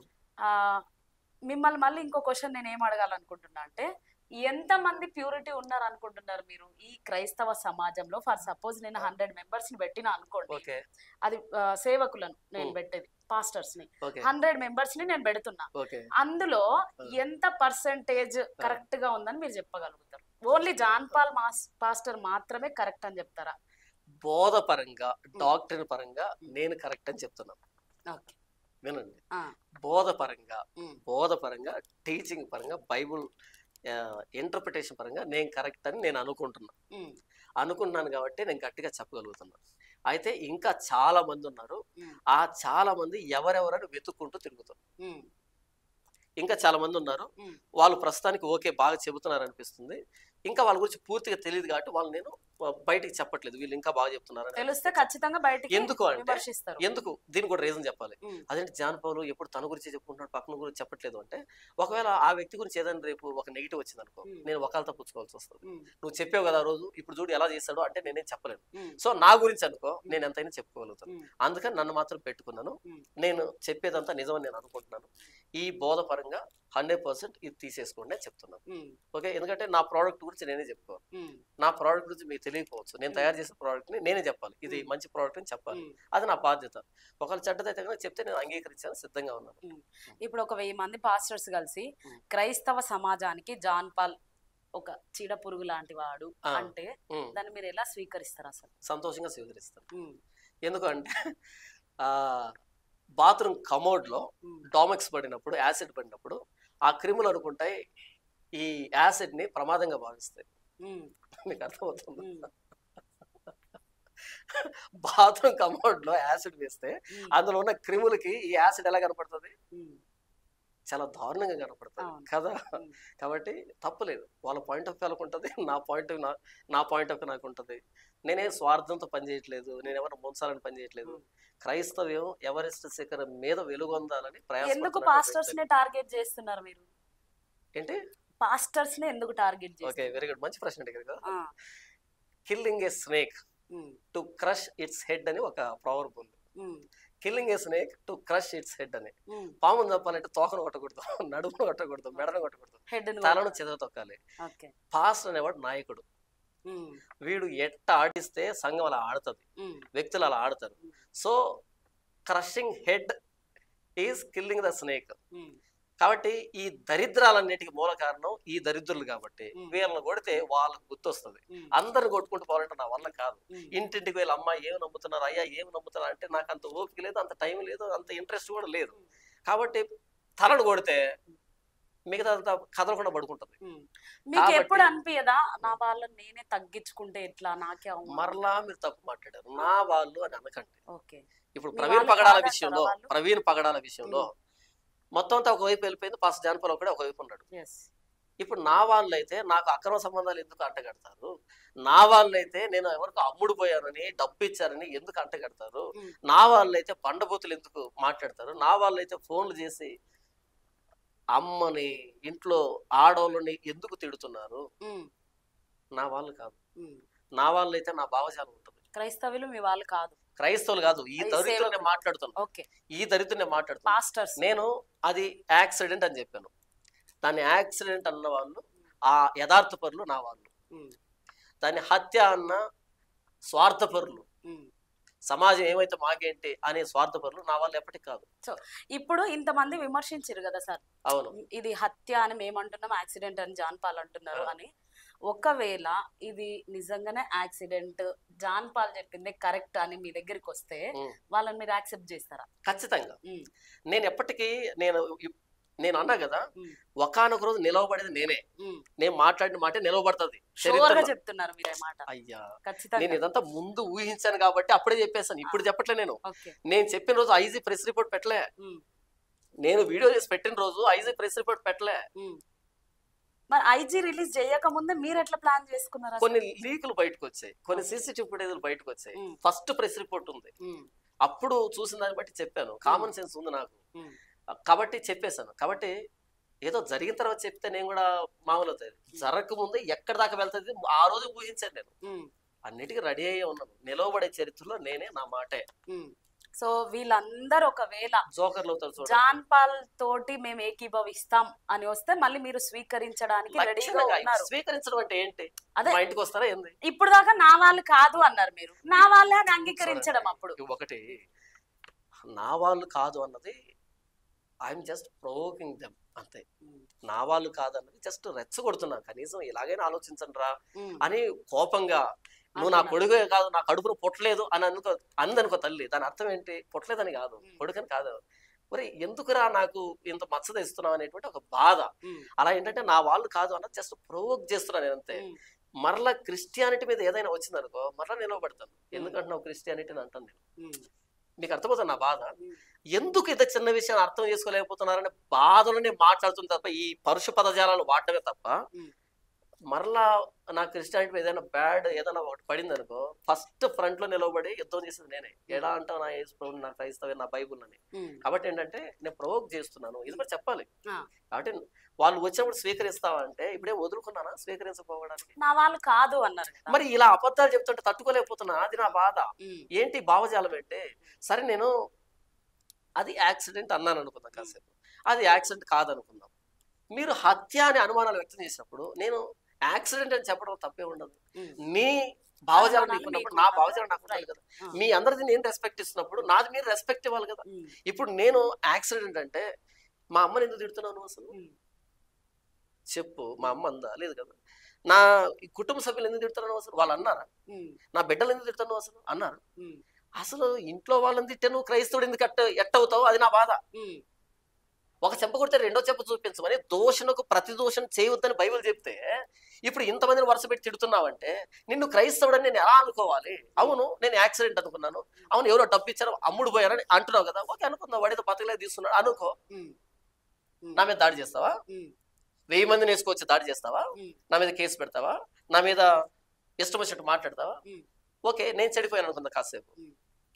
ఇదంతా ఎగ్జాంపుల్ చెప్తున్నా, మరలా ఇది కట్ చేసి ఒప్పుకున్నాడు చూడండి అంటే కుదరదు. ఉదాహరణ చెప్తున్నాను. ఒకవేళ నేను అమ్ముడు పోయాను, ఒకవేళ నేను కరప్ట్ అయిపోయాను, భయపడ్డాను, ఏంటంటే అనుకున్నాను, నన్ను క్షమించలేవా? నేనంటే క్రైస్తవ నుంచి బయటకు వెళ్ళి అనుకున్నా కాసేపు, నీ పాయింట్ ఆఫ్ వ్యూలో నువ్వు క్షమించలేవా? నీకు లేదా అది? వాళ్ళు వీడన్నాడు జాషువా డేనియల్ చేగుడు అంటున్నాడు 3.5 లక్షలు ఇచ్చారంట నాకెవరో, బై హ్యాండ్ ఇచ్చారంట. ఎందుకని బై హ్యాండ్ అని ఎందుకన్నా అంటే ఈ అర్థమవుతాడు, ట్రాన్సాక్షన్ చేశారంటే చూడు అని చూపెడతా చూపిస్తాను కాబట్టి ఉండదు అది. కాబట్టి బై హ్యాండ్ అంటే చూసింది లేదు పాడు లేదు అని 3.5 లక్షలు అన్నావు కదా, ఓకే మీరందరూ కలుసుకొని 4 లక్షలు ఇస్తాం, మరలా ఇటు వస్తాం కదా. జాన్ పాల్ని కొనేయొచ్చు కదా. ఇప్పుడు జాన్ పాల్ అనే వ్యక్తి అమ్ముడు పోతాడు అని తెలిస్తే అది గుడ్ న్యూస్ నీకు. అది ఎక్కడో చోట పడతాను నేను, కొనేదానికి రెడీగా ఉన్నానంటే ఏదో ఒక ఫిగర్ దగ్గర పడిపోతాను నేను. 3.5 లక్షలు ఇచ్చారు కదా, నువ్వు చూసావు కదా, మొత్తం ఏంచి చూసావు కదా. ఇప్పుడు నువ్వేం చేస్తావు అంటే, నీకు కొన్ని అడుగు తినే సంస్థలు ఉన్నాయి కదా, ఈ సంస్థలు అడుగు తినే సంస్థలు కానీ ఇవి ఉన్నాయి కదా, వాళ్ళందరి దగ్గర గ్యాదర్ చేసి మన సహోదరుడు తప్పిపోయాడు 3.5 లక్షలకి, మనం 4.5 లక్షలు ఇచ్చి మన సహోదరుడిని కాపాడుకుందామని. ఎందుకు 4.5 లక్షలు తీసుకొని మరుసటి నా ఇంటికి రాలే మీరు కదా. మరి నాకు కూడా అవసరాలు ఉంటాయి, నేను కూడా కొన్ని పనులు చేసుకోవాలి. అక్కడ అమ్ముడు పోయిన వాళ్ళు ఇక్కడ కూడా అమ్ముడు పోయారు మరి అంతే కదా. ఇక్కడ నాకు లేదు కాబట్టి ఇక్కడ అమ్ముడు పోయానని అని అనిపిస్తే, మరి 4.5 లక్షలు తీసుకుని వచ్చి నీ సహోదర ప్రేమను ఎందుకు చాటుకోలేదు? ఈ అర్థం ఎదగలకి కదా.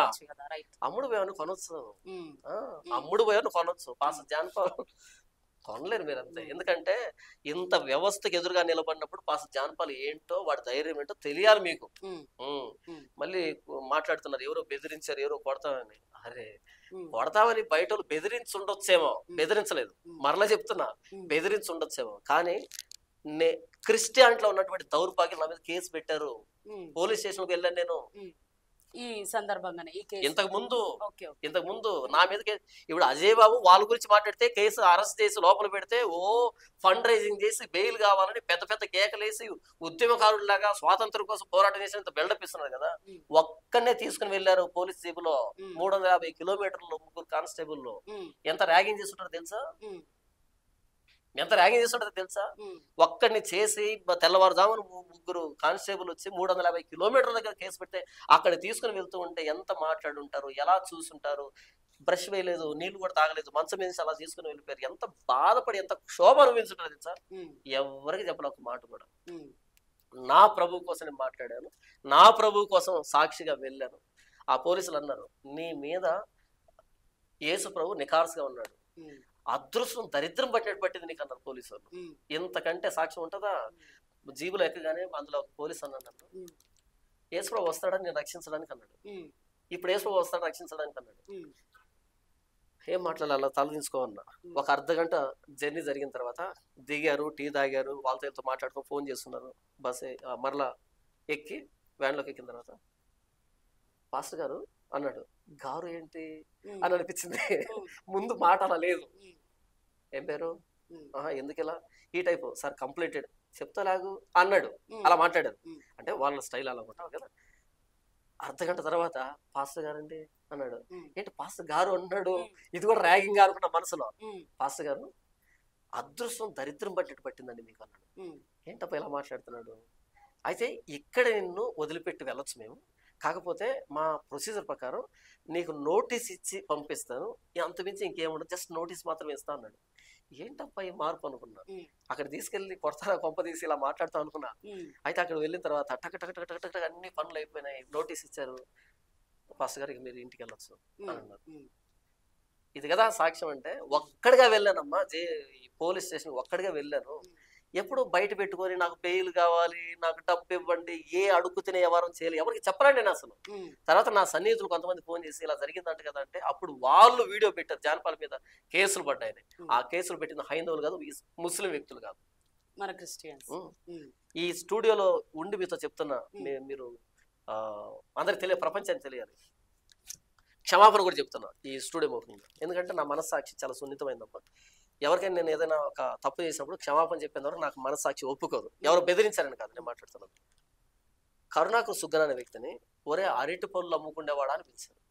ఒంటెద్దు బండి మీద ఇసుగు తోలుకున్నవాడా అని తిట్టాను నేను. నా మీద కేసు పెట్టలేదమ్మా. నిజం పెట్టరు, కేసు పెట్టరు. వ్యక్తిగత దోషం చేశాడు అని కేసు పెట్టచ్చు. ఇంకా అక్రమ సంబంధాలు అంటూ కట్టాను. నువ్వు తెనాల్లో అరటి పళ్ళు అమ్ముకుంటూ ఉంటే అరటి పళ్ళు అమ్ముకుంటే అమ్మాయిని నువ్వు గోకేవు కదా, అందుకే కదా నేను తరిమి కొట్టారని వ్యక్తిగతంగా దోషం చేశాను. అది అబద్ధమనేదో నాకు తెలియదు, నేను అన్నాను. అంటే కేసు పెట్టలేదమ్మా, కేసు పెట్టలేదు. పెట్టకపోగా ఇప్పటికీ నేను ఆ స్టూడియోకి వెళ్తే వాళ్ళ మీద డిబేట్ చేయడానికి, గొడవ చేయడానికి వెళ్తే మంచి భోజనం పెట్టి పంపించారమ్మా, ప్రేమ చూపించారమ్మా. ఇది నేను వాళ్ళు నన్ను కొన్నారు, నేను అమ్ముడు పోయాను, వాళ్ళు బెదిరించారు అనేది కాదు నేను చెప్తున్నది. ఇక్కడ నా మనస్సాక్షి అలాంటిది. బాధ ఇది ఏంటంటే, నేను తిట్టిన శత్రువు నాకు భోజనం పెట్టాడు, నా వాడు కాకపోయినా సరే భోజనం పెట్టాడు. నా వాళ్ళని మీరు ఎంతసేపు అంటున్నారు కదా పాస్టర్లని, వాళ్ళు నా మీద కేసు పెట్టారు. కేసు పెడితే తెల్లవారుజామున 5 గంటలు నన్ను పోలీస్ స్టేషన్ తీసుకుని వెళ్తే రాత్రి 9:50 ఇంటికి వచ్చి అప్పుడు బ్రష్ చేసుకున్నాను. అప్పుడు నీళ్ళు తాగాను. అలా నీళ్లు లేకుండా, భోజనం లేకుండా ఒక్కడిని చేసి ఎక్కడికి తీసుకెళ్తున్నారు కూడా చెప్పలేదు నన్ను. వాళ్ళ దగ్గరికి రండి అని చెప్పారు, కానీ ఏ పోలీసులు తెలియదు, ఎవరికి తెలియదు. ఫోన్లు లాగేసుకున్నారు. ఒక్కడిగా వెళ్ళాను. 5 గంటలకి నన్ను పోలీస్ జీబులో వేసి తీసుకుని వెళ్తే రాత్రి 9:50 మరలా ఇంటికి వచ్చాను నేను. ఇంటికి వచ్చి అప్పుడు బ్రష్ వేసుకుని అప్పుడు నీళ్లు తాగాను. తర్వాత మరుసటి రోజు లైవ్ పెట్టి అంటారు, నన్ను అరెస్ట్ చేయించినటువంటి వ్యక్తులు అంటారు, ఏమంటారంటే జాన్పాల్ మేము మా ఇంటికి తీసుకుని వెళ్ళి భోజనం పెట్టి ఛార్జీకి డబ్బిచ్చి పంపించామని వీడియోలో మాట్లాడారు. ఎవరికి నమ్ముతారు చెప్పండి? వెక్కిరింతగా చెప్పినట్ట లేదంటే నిజంగానే చెప్పినట్ట? నిజంగా చెప్పారు. ఓకే, జాన్పాల్ ని అరెస్ట్ చేశారు తప్పు మాట్లాడుతుంటే, అయినా సరే ఇంటికి పిలిచి ఆ పాస్టర్ భోజనం పెట్టి ఛార్జీకి డబ్బిచ్చి పంపించాడు, అది మా పాస్టర్ అంటే అని వీడియోలో మాట్లాడతారు. సో అక్కడ జరిగిందంతా వేరు, వీళ్ళు చెప్పేది వేరు. అది విన్నప్పుడు ఒకలాంటి బాధ. అంటే ఏంట్రా మనుషులు ఇలా తయారైపోయారు, ఎందుకు వీళ్ళు బైబిల్ పట్టుకోవడం, యేసు చెప్పింది ఇదేనా, ఎంత బాధ అనిపించింది. నేనేం మాట్లాడలే. సరే ఆ దేవుడు చూస్తుంటాడు, వదిలిపెట్టేశాను. ఈ రోజు ఇప్పుడు చెప్పేదానికి అవకాశం వచ్చింది. ఇదంతా ఎందుకు చెప్పాను తెలుసా? అజయ్ బాబు అరెస్ట్ అయింది మత విద్వేషాలు రెచ్చగొడితే, నేను అరెస్ట్ అయింది బైబుల్ చెప్తే. నేను ఎవరిని రూపాయి అడుక్కోలే, నా బెయిల్ కావాలి, నాకు సాయం చేయండి, నేను ఎవరిని అడగలే. వాళ్ళు కనుక్కొని వాళ్ళు ఫోన్ చేసి అడిగితే ఇలా జరిగిందని వ్యక్తిగతం చెప్పాను. ఇప్పటి వరకు వీడియో చేయలేను నేను. కాబట్టి వీళ్ళ నా వాళ్ళు అంటే ఎవరు? ఇప్పటికి నేను ఇప్పుడు కర్ణాటక ఛానల్కి వెళ్ళాను 2 సార్లు, డిబేట్ చేశాను. డిబేట్ హిస్టరీలో నా డిబేట్ నిలిచిపోవాలంతే. డిబేట్ హిస్టరీలో నా డిబేట్ నిలిచిపోవాలా. అటు హైందవులు కూడా ఫోన్ చేసి అప్రిషియేట్ చేశారు. నీలాంటి బైబిల్ జ్ఞానం ఉన్న వ్యక్తి మేము చూడలేదు, అప్రిషియేట్ చేశారు. ఆ వ్యక్తికి అమ్ముడు పోతే ఇలా డిబేట్ చేస్తారా? అమ్ముడు పోతే ఇలా డిబేట్ చేస్తారా? ఇప్పటికీ సత్యం చెప్తున్నాడు కదా అని కాకుండా వాళ్ళ కమ్ముడు పోయాడు వీళ్ళ కమ్ముడు పోయాడు అని క్రైస్తవ సమాజంలో నా మీద ఇంత ద్వేషాన్ని రెచ్చగొడుతున్నారంటే ఎవరు నా వాళ్ళు? మరి ఎందుకు క్రైస్తవ్యాన్ని ప్రేమిస్తున్నారు మీరు అసలు? క్రైస్తవులు ఎందుకు ప్రేమిస్తున్నారు అంటే క్రీస్తు వీళ్ళ కోసం ప్రాణం పెట్టాడు. ఇంతమంది మిమ్మల్ని దూషిస్తున్నారు, చెప్తున్నా కదా, క్రీస్తు వీళ్ళను ప్రేమించి వీళ్ళ కోసం ప్రాణం పెట్టాడు. నేను ఆయన్ని ప్రేమిస్తున్నా అంటే ఆయన ప్రాణం పెట్టిన సంఘాన్ని ప్రేమించాలి, అందుకు ప్రేమిస్తున్నా అంతే. ప్రేమిస్తూనే ఉంటాం అంతే. క్రైస్తవం మీద ఏ బ్లేమ్ వచ్చినా సరే, ఏ నింద వచ్చినా సరే ఫస్ట్ లైన్ లో నిలబడి ఎదుర్కొనేది కూడా పాస్టర్ జాన్ పాలే. క్రైస్తవులో తప్పు జరుగుతూ ఉంటే ఫస్ట్ లైన్ లో వచ్చి ఎదిరించేది కూడా పాస్టర్ జాన్ పాలే.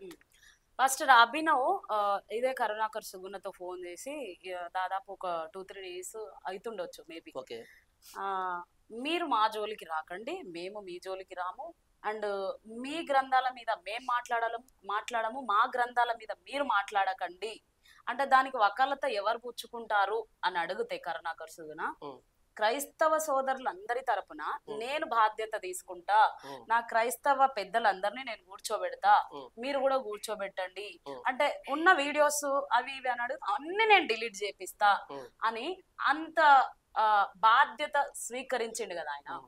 అంటే మీరందరూ చెప్పారా, మీరందరూ మాట్లాడుకున్నారా?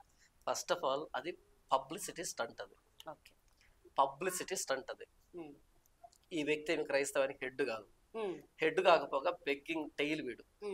హెడ్ కాందే నేను అందరిని కూర్చోబెడతా, నేను బాధ్యతగా తీసుకుంటా. మీరు అలా మనసులో పెట్టుకోండి, లేకపోతే ఈ కెమెరా ముఖంగా అందరూ చెప్తాను. నేను యూట్యూబ్లో ఇప్పటి వరకు సబ్స్క్రైబర్లు సంపాదించిన వాళ్ళు ఉన్నారు కదా, నాకు 64,000 మంది సబ్స్క్రైబర్స్ ఉన్నారమ్మా. ఇంకో ఛానల్లో 16,000 మంది సబ్స్క్రైబర్స్, ఇంకో ఛానల్లో దాదాపు 1,000 మంది సబ్స్క్రైబర్స్ ఉన్నారు. నా ఛానల్ ఇంకా పెరుగుతున్నారు. నేను చెప్తాను ఏమనంటే, రాత్రింబవళ్ళు ప్రయాసపడి వీడియోలు ఎడిటింగ్ చేసి మాట్లాడి ప్రదేశానికి వెళ్ళి ఆరోగ్యాలు పోగొట్టుకొని ఎంతో కృషి చేసి అధ్యయనం చేసి చాలా విషయాలు చెప్పి ప్రపంచానికి ఇంత దూరం వచ్చాను. డిబేట్లు చేశాను, గొడవలు పడ్డాను, జైలుకి వెళ్ళాను, పోలీస్ స్టేషన్కి వెళ్ళాను, లక్షలు డబ్బులు పోగొట్టుకున్నాను. ఇలా ఏంటేంటో చేసి ఇంతమంది సబ్స్క్రైబర్స్ తెచ్చుకున్నాను. నాకు గర్వం ఉంటుంది, ఎందుకంటే నేను సంపాదించుకున్నాను. కానీ ఒక యాక్సిడెంట్ని హత్య అని అరిచి కొన్ని వేల మందిని సబ్స్క్రైబర్స్ తెచ్చుకున్నాను. 17,000 మంది సబ్స్క్రైబర్స్ నుంచి ఇప్పుడు 60,000 దాకా సబ్స్క్రైబర్స్ వచ్చారు అభినయ్ దర్శన్కి. ఇంతకంటే నికృష్టమైన బతుకు ఇంకెవడుకుంటుందమ్మా. శవాల మీద పేలాలు ఎరుకునేటువంటి జీవితం ఇది. ఒకవేళ వీడే కూర్చొని ఇలా నాకు ఎలా వచ్చారు ఎంతమంది సబ్స్క్రైబర్స్ అని ప్రశ్న వేసుకుంటే వాడి అంతరాత్మ చెప్పేది ఏంటో తెలుసా? ఒరే, ఒక వ్యక్తి ప్రమాదాన్ని హత్య అని అబద్ధం చెప్పి అలా తెచ్చుకున్నారా వీళ్ళందరినీ అని అంతరాత్మ చెప్తే అంతరాత్మ తూ అనుముతుంది వీడి ముఖాన. కానీ నేనేంటో తెలుసా, నా ఛానల్లో చాలా మంది సబ్స్క్రైబర్లు ఉంటే ఈ మధ్య సబ్స్క్రైబర్లు అన్సబ్స్క్రైబ్ చేస్తున్నారు, వెళ్ళిపోయారు. మీరు మీ విమర్శలు చూసి నా వీడియో చూసి వెళ్ళిపోయారు. వెళ్ళిపోయే కొద్ది నాకు ధైర్యం పెరుగుతుంది. ఓహో, ఇంతమందికి సత్యం అంటే నచ్చదా, అంటే సత్యం చెప్తే ఇంత క్రయాన్ని చెల్లించాలా, ఇంత మూల్యాన్ని చెల్లించాలా, ఇంత నష్టపోవాలన్నా సత్యం చెప్తే ఇప్పుడు ధైర్యం వస్తుంది, నాకు ఊపు వస్తుంది. అంటే పోనీ ఏంటి ఇబ్బంది, వీళ్ళకి సత్యం నచ్చడం నాకెందుకు అనేటట్టుగా ఒక ధైర్యం వస్తుంది నాకు పోతుంటే. కానీ వీడికి పెరిగే కొద్ది ఏమనిపిస్తుంది అంటే, ఇదంతా నేను అబద్ధం చెప్పి తెచ్చుకున్నా అని మనస్సాక్షి ఉమ్ముతుంది ఆ వ్యక్తి మీద. అది కూడా బ్రతికేనా? నేను ఇప్పుడు నా దగ్గర డబ్బు ఉందమ్మా, ఉదాహరణ 10,000 డబ్బు ఉందనుకున్నా, నా దగ్గర 10,000 రూపాయలు డబ్బు ఉందనుకో, గుండె మీద చేపెట్టుకుని ధైర్యంగా చెప్పగలను ఏమంటే, వాక్యాన్ని ప్రకటించాను, నా వాక్యాన్ని విన్నవాళ్ళు అన్న ఇదిగో కానుక అని ఇస్తే తీసుకున్నాను, అలా నా దగ్గర 10,000 డబ్బు ఉంది. దాన్ని ఖర్చు పెట్టేటప్పుడు భలే ధైర్యంగా ఉంటుంది, నాకు భలే సరదాగా ఉంటుంది. ఏంటంటే నా కష్టార్జితం ఇది, నేను ఎంత కష్టపడి వీడియోలు చేస్తానో, ఒక వీడియో బయటకు వెళ్ళడానికి ఎంత జరుగుతుంది అన్నది మీరు ఈ స్టూడియోలో పనిచేస్తే మీకు తెలుసు కదా. మీకు టీం ఉంటుంది, నాకు టీం లేరు. ఒక్కనే సింగిల్గా ఒక చీకటి గదిలో కూర్చొని సింగిల్గా రాత్రి బవుల్లో మీరు చేసే ప్రతి వీడియో మీరే ఎడిటింగ్ నేనే ఎడిటింగ్ చేశాను. అలా ఇప్పుడు అన్న వచ్చాడు, ఒక 6 నెలల క్రితం నుంచి అన్న వస్తున్నాడు. అన్న కొన్ని ట్యాగ్స్ పెట్టడం, థంబ్నెయిల్స్ చేయడం ఇలా చేస్తున్నాడు. ఎడిటింగ్ మాత్రం నేనే చేస్తాను, మొత్తం రికార్డింగ్ ఎడిటింగ్ అంతా నేను చేస్తాను. ఇప్పుడు అన్న వచ్చాడు 6 నెలల క్రితం నుంచి. ఒక్కో సందర్భంలో ఎడిటింగ్ చేసేటప్పుడు అనిపిస్తుంది, మొబైల్ తీసి నేలకేసి పడదాం అనిపిస్తుంది. ఎందుకంటే ఇంత కష్టపడి వీడియో పెడితే వ్యూస్ ఎన్ని వస్తాయి తెలుసా? 60-70. ఆ కింద కామెంట్లు ఏమొస్తాయి తెలుసా? నువ్వు ఎందుకు ఇలా మాట్లాడుతావు, నీకు అసలు బైబిల్ తెలుదని బూతులు వస్తాయి. అరే, ఎవరి కోసం చేస్తున్నాను నేదని నేలకేసి కొడదాం మొబైల్, వద్దు నాకు ఇది అసలు అనిపించేది, అంత విరక్తి వచ్చేది. సబ్స్క్రైబర్ వచ్చేది కాదు, వ్యూవర్స్ వచ్చేది కాదు, ₹1 డబ్బు వచ్చేది కాదు, మరలా కామెంట్లను మంచి వచ్చేది కాదు, ఇంత వెసుగు వచ్చేది. అంత కష్టపడితే ఇంత దూరం వచ్చాను నేను. నాకు గర్వం ఉంటది, నా కష్టానికి ₹1 డబ్బు వస్తుంది, ధైర్యంగా ఖర్చు పెడతాను, సంతోషంగా తింటాను, ఇది నాది అని. కానీ ఈ వ్యక్తులు, ఈ అభినయ్ దర్శన్ కానీ, అజయ్ బాబు కానీ, ఇలాంటి వాళ్ళంతా తినేటప్పుడు ఒకటే అనుకోవాలి, ఇది రక్తపు కూడు, ఇది మోసపు కూడు, ఇది మోసపు ధనం, ఇది అన్యాయం చేసి తెచ్చుకున్న ధనం, ప్రజల్ని భయపెట్టి తెచ్చుకున్నటువంటి డబ్బు ఇది, యాక్సిడెంట్ హత్యాన్ని తెచ్చుకున్న డబ్బు ఇది. ఆ సబ్స్క్రైబర్ చూసినప్పుడు అదే గుర్తుకు రావాలా, డబ్బులు చూసినప్పుడు అదే గుర్తుకు రావాలా. మనస్సాక్షి ఇంతగా గద్దించేటువంటి మీది కూడా బతుకేనా? బయట వాళ్ళకి చెప్పకపోవచ్చులే, బయట వాళ్ళు అనకపోవచ్చులే, మీ అంతరాత్మ ఒకటి ఉంటది, మనసాక్షి ఉంటది, అది చెప్తుంది కదా, రక్తపు కూడిది మోసపు కూడని చెప్తుంది కదా. నాకు అలా చెప్పదమ్మా. ₹1 ఖర్చు పెట్టేటప్పుడు ఇది నాది, కష్టపడుతున్నా. ఇప్పుడు నేను స్టూడియోకి వచ్చి కూర్చున్నా ఇక్కడ, మీరు ఎంత ఇచ్చారా మన డబ్బు?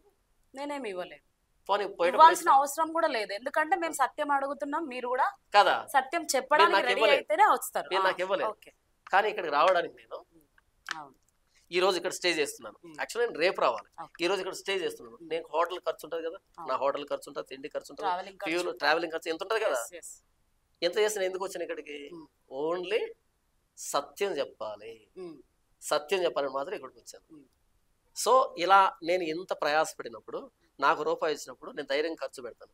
కానీ వీళ్ళు మాత్రం ప్రతి దానికి డబ్బు అడుగుతారు, పెట్రోల్కి డబ్బు అడుగుతారు, భోజనానికి డబ్బు అడుగుతారు, హోటల్కి డబ్బు అడుగుతారు, లేకపోతే ప్రతి దానికి డబ్బు అడిగి సంపాదిస్తారు, అడుగు తినేటువంటి వ్యక్తులు. ఇకపోతే తేడా చెప్తానండి, నాకు ₹1 ఎవరైనా డబ్బు ఇస్తారు అనుకో, నిస్వార్థంగా జెన్యున్గా ప్రేమతో ఇస్తారు, ప్రేమతో ఇస్తారు. కానీ వీళ్ళకి డబ్బు ఎలా సార్ తెలుసా? అబ్బా వీడు నస తట్టుకోలేకపోతున్నావు, డబ్బు అని అడుగుతున్నాడని ముష్టి పడేసినట్టు ఇనాం ఇచ్చినట్టు ఇస్తారు. అది కూడా బ్రతికేనా? చిచ్చి. అడుక్కుని తినేదాన్ని భిక్షం అంటారు, అడగకుండా పెట్టేదాన్ని కానుక అంటారు కదా. అడగకుండా ఇస్తే గిఫ్ట్ అంటాం కదా, ప్రేమ ఉంటది అందులో. అడిగి అడిగి అడిగి తీసుకున్నావంటే దాన్ని భిక్షము అని అంటారు, నిన్ను భిక్షగాడు అని పిలుస్తారు, వాళ్ళు ఇనాం వేస్తారు నీకు అంతే. ఇది కూడా బతికేనా? కాదు. అడగొద్దు, అడిగితే భిక్షగాడు అవుతావు. అడగకుండా వస్తే అది దేవుడిచ్చింది, అది ప్రేమతో వచ్చింది. ప్రేమతో ₹1 డబ్బు ఇచ్చినా ఆ తృప్తిని ఇస్తుంది మనకి. ఫైనల్ గా పాస్టర్ జాన్ పాల్ అంత దరిద్ర స్థితిలో నుండి ఇప్పుడు ఒక ఐఫోన్, ఒక కార్, ఒక ఇల్లు, ఒక సూట్ బూట్ మేము చూస్తున్నాం. ఇప్పుడు మీరు చెప్పిన స్థితి నుండి ఈ స్థితికి రావడానికి కారణం ఏంటి అంటే ఒక్క మాటలో ఏం చెప్తారు? ఒక్క మాటలో ఏంటి అంటే, ఆదికాండం 14వ అధ్యాయంలో ఇది నాకు అర్థమైందమ్మా. ఒకరోజు దీనికి ఒక నేపథ్యం ఉంది, ఇది చెప్తాను. ఒకరోజు నేను, అది ఎండాకాలం అయితే నాకు ఖాళీ దొరికింది ఇంటి దగ్గర అనుకో, ఫుల్గా తింటాను. ఒక చాప దిండు తీసుకొని ఎదురుగా ఉన్నటువంటి పొలం, మామిడి తోట ఉంటుంది, మామిడి తోటకి వెళ్ళిపోతాను. అలా వెళ్ళిపోతాను. అలా వెళ్ళిపోయి బైబుల్ చదువుకోవడం, 2-3 బైబుల్ పట్టుకెళ్తాం, బైబుల్ చదువుకోవడం, దాన్ని ఆలోచించడం, ఇలాంటి పనులు చేస్తాను. ఒకరోజు అలాగే చాప తీసుకుని సంఖలో పెట్టుకున్నాను, ఇటువైపు బైబుల్ బ్యాగ్ తీసుకున్నాను, తిన్నాను ఫుల్గా, వాటర్ బాటిల్ సంఖలో పెట్టుకున్నాను, వెళ్తున్నా. ఎదురుగా చర్చి ఎదురుగా తోట ఉంటుందమ్మా, ఆ తోట నీడు ఉంటుంది కదా, అక్కడ కూర్చుంటా. అంటే ఇంక ఏ డిస్టర్బెన్స్ కూర్చుంటాను, అది నా దినచర్య ఉండేది. తీసుకున్నాను, వెళ్తున్నాను. నా చర్చిని ఆనుకొని ఒక 4 ఎకరాల పొలం ఉందమ్మా, దాన్ని ఆనుకొని బైపాస్ ఉంది, మెయిన్ రోడ్డు ఉంది, బైపాస్ ఉంది. సో అది బైపాస్ ఎప్పుడైతే శాంక్షన్ అయిందో దీనికి రేట్ వచ్చింది, కోట్లలో వచ్చింది రేటు. అంతకంటే ముందే మీకుండేనా? అంతకంటే ముందే ఉంది. ఇల్లు లేనప్పుడే మీకు పొలం ఉంది? నాకు పొలం లేదు. యేసుని నమ్ముకున్న తర్వాత నేను సేవకు వస్తే ఒక ఆయన ఇచ్చాడు, చర్చి కట్టమని, గిఫ్ట్ ఇచ్చాడు, 18 సెంట్లు ఇచ్చాడు. ఓకే, అలా నేను చర్చికి ఇచ్చాడు, నాకు కాదు, దేవుని సేవకని ఇచ్చాడు. ఇప్పుడు నేను తోక తిప్పి ఆయన బయటకు పొమ్మన్నా సరే బయటికి వెళ్ళాలి, ఇంకొకటి వస్తే వాడిది అవుతుంది. దేవుని సేవ అని మెన్షన్ చేశారు అక్కడ, నాది కాదు అది. నాకు పర్మనెంట్ ఇల్లు లేదు ఇప్పుడు దాకా, వద్దు కూడా. మీకంటూ సొంత ఇల్లు లేదు? ఇప్పటికీ లేదు, నాకు అంత ముచ్చట కూడా లేదు. ప్రస్తుతానికి ఉండేదానికి ఉంది. ఇప్పటికి మీరు రెంట్ ఇంట్లోనే ఉన్నారు? రెంట్ ఇల్లు కాదు, ఇల్లు కట్టాను, కానీ స్థలం నాది కాదు, వేరే వాళ్ళు. ఇప్పుడు వెళ్ళమన్నా వెళ్ళాల్సి. మీరు దేవుడి సేవ చేస్తున్నారు అని దేవుని సేవకని ఇచ్చాడమ్మా. ఒకనొక రోజు నన్ను బయటికి వెళ్ళమంటే నేను వెళ్ళాలి, ఎందుకంటే ఆ అగ్రిమెంట్ అలా చేస్తున్నాం మేము. అది మీ సొంతం అయితే? నా సొంతం కాదు. ఇన్ని గట్టి ఇల్లు కానీ చర్చిగా మొత్తం వదిలిపెట్టి వెళ్ళాల్సిందే నేను. ఓకే సరే వస్తాను. ఆ పక్కనే ₹1,00,00,000 స్థలం ఉంది కదా, ఆ స్థలం ఉంటే ఏమైందంటే, ఎప్పుడైతే అమౌంట్ వచ్చిందో, దానికి రేట్ పెరిగిందో ఇమ్మీడియట్ గా కంచి వేస్తున్నారు దానికి. అంటే ఇంకెవరైనా ఆక్యుపై చేస్తారేమో అనేట్టు కంచి వేస్తున్నారు, ఇది మాది అనేట్టు కంచి వేస్తున్నారు. అలా వెళ్తూ ఇలా చూసానమ్మా. ఇలా చూస్తే చివుకు అని ఒక ఆలోచన వచ్చింది, అరే ఇది దాదాపు ఒక 10 కోట్లు అలా చేస్తుందేమో కదా, భవిష్యత్తులో కోట్లలో అమ్ముతుంది కదా. ఒక్క సంవత్సరం ముందు నేను దీన్ని కొనుంటే బాగుండేదేమో, ఎక్కడో అప్పో సప్పో చేసి దీన్ని కొనుంటే ఈరోజు దీనికి కోట్లు పలుకుతుంది కదా, నేను ఎందుకు ఆలోచించలేదో చివుకుమని ఆలోచిస్తుంది లోపలికి. ఆ కంచి వేస్తున్న వాళ్ళని చూసినప్పుడు అనిపించింది, అరే వీళ్ళ పిల్లల భవిష్యత్తులో కోటీశ్వరులు కదా, తెలివైన వాళ్ళు కదా వీళ్ళన్నట్టుగా అనిపించింది మనసులో. అనిపించింది అలా నడుచుకుంటూ మా నాన్న కూడా ఇలాంటిది ఏదైనా సంపాదించుంటే బాగుండేది ఆ టైంలో అనుకుంటా ఆలోచన తిరిగింది కాదని నేను. అలా అనుకుంటూ వెళ్ళాను, అందరూ చెట్టు దగ్గరికి వచ్చాను, కూర్చున్నాను, బైబిల్ చదువుతున్నాను. ఆ రోజు నేను తీసి చదివింది ఏంటంటే ఆదికాండం 14వ అధ్యాయం. ఆదికాండం 14వ అధ్యాయం చదువుతున్నాను, చదివాను, ప్రతి వచనానికి అర్థం వెతికాను, చాలా రీసెర్చ్ చేశాను, అంతా ఆలోచిస్తూ ఉండి ఎక్కడికి వచ్చాను అంటే 21వ వచనం. ఆదికాండం 14వ అధ్యాయం 21వ వచనానికి వచ్చాను. అక్కడ ఏముందంటే, సొదొమ రాజు మనుషులను నాకిచ్చి ఆస్తిని నీవే తీసుకుని అబ్రహాముతో చెప్పగా. సొదొమ రాజు అబ్రహాముతో ఏమన్నాడంటే, నీవు యుద్ధం చేశావు కాబట్టి మనుషులను మాకిచ్చి మొత్తం ఆస్తి అంతా నువ్వే తీసుకో అన్నాడు. అక్కడ వెండి బంగారు ఆభరణాలు మొత్తం ఆస్తి అంతా నువ్వు తీసేసుకో, మాకు మనుషులు మాత్రమే, ఎందుకంటే యుద్ధం చేశావు కాబట్టి అని అన్నాడు కదా. ఆయన తీసుకోవడానికి అర్హుడు, ఎందుకంటే యుద్ధం చేశాడు కాబట్టి. అబ్రహాము తీసుకోవడానికి అర్హుడు. ఆయన ఇనామీ ఇవ్వట్లే, అసలు ఈయన ఆయనకి ఇనామీ ఇస్తున్నాడు మనుషుల్ని. ఏదో మనుషులు తీసుకోవాలంటే నాకు మరలా డబ్బు ఇవ్వని డిమాండ్ చేసేదానికి ఉంది ఆయన దగ్గర. ఆ సొదొమ రాజు అన్నాడు, మనుషులను నాకు ఇచ్చి ఆస్తి నీవే తీసుకుని అబ్రాహాముతో చెప్పగా. అప్పుడు అబ్రాహాం అన్న మాట చూడండి, అబ్రాము నేనే అబ్రామును ధనవంతునిగా చేసితనని నీవు చెప్పకుండానట్లు ఒక నూలు పోగునైనను చెప్పుల వారునైనను నీ వాటిలో ఏదైనను తీసుకొనని ఆకాశమునకును భూమికి నీ సృష్టికర్తయు సర్వోన్నతుడు దేవుడైన యెహోవా ఎదుట నా చేయి ఎత్తి ప్రమాణం చేసి ఉన్నాను అని అన్నాడు. నేను తీసుకున్నాను. ఇప్పుడు భవిష్యత్తులో నన్ను దేవుడు గొప్పని చేస్తాడు, భవిష్యత్తులో దేవుడు నన్ను గొప్పని చేస్తాడు. ఈ రోజు నాకు లేకపోవచ్చు, భవిష్యత్తులో నన్ను గొప్పని చేస్తాడు. అయితే ఆ రోజు నువ్వేమంటావు అంటే, నేను ఇచ్చిన డబ్బుతో పెట్టుబడి పెట్టి గొప్పోడయ్యాడని మాట అంటావు, నేనే అబ్రాహామును గొప్పగా చేశాను అంటావు నువ్వు. కాదు, ప్యూర్ గా నా దేవుడు ఇస్తేనే గొప్ప ఉన్నాయని మాట నాకు కావాలి అని అన్నాడు. అది చదివాను, ఇలా మూసి పెట్టాను, లేచి నిలబడుకున్నాను. అరే ఏంటి మాట, అసలు అబ్రహాము నాలాంటి మనిషే కదా, ఆయన బంగారు చేదా, వెండి చేదా, ధనం చేదా కాదు కదా, ఆయన కూడా కావాలి కదా. అక్కడ నాకు డబ్బు వద్దనులే, ఆయన దేవుడు నన్ను ధనవంతుడు చేస్తాను అన్నాడు. నేనే ధనవంతుడు చేశాను నువ్వు చెప్పకుండానట్లు నేను ఒక నూలు పోగు కానీ చెప్పులు వారును కానీ నూలు పోగు కూడా తగలదు, ఎందుకంటే నాకు ఆ మాట రాకూడదు. దేవుడే నన్ను గొప్పని చేశాడు అనాలి, నా యెహోవా ఎదుట ప్రమాణం చేసి చెప్తాను తీసుకోను అని అన్నాడు కదా. ఇది కదా నా వరస, ఈయన కదా నా పితరుడు విశ్వాస విషయంలో, నేను ఆయన వరుసలో ఉన్నా కదా. 4 ఎకరాలు కంచేసుకుంటున్నారు, ఇది నా ఆస్తి.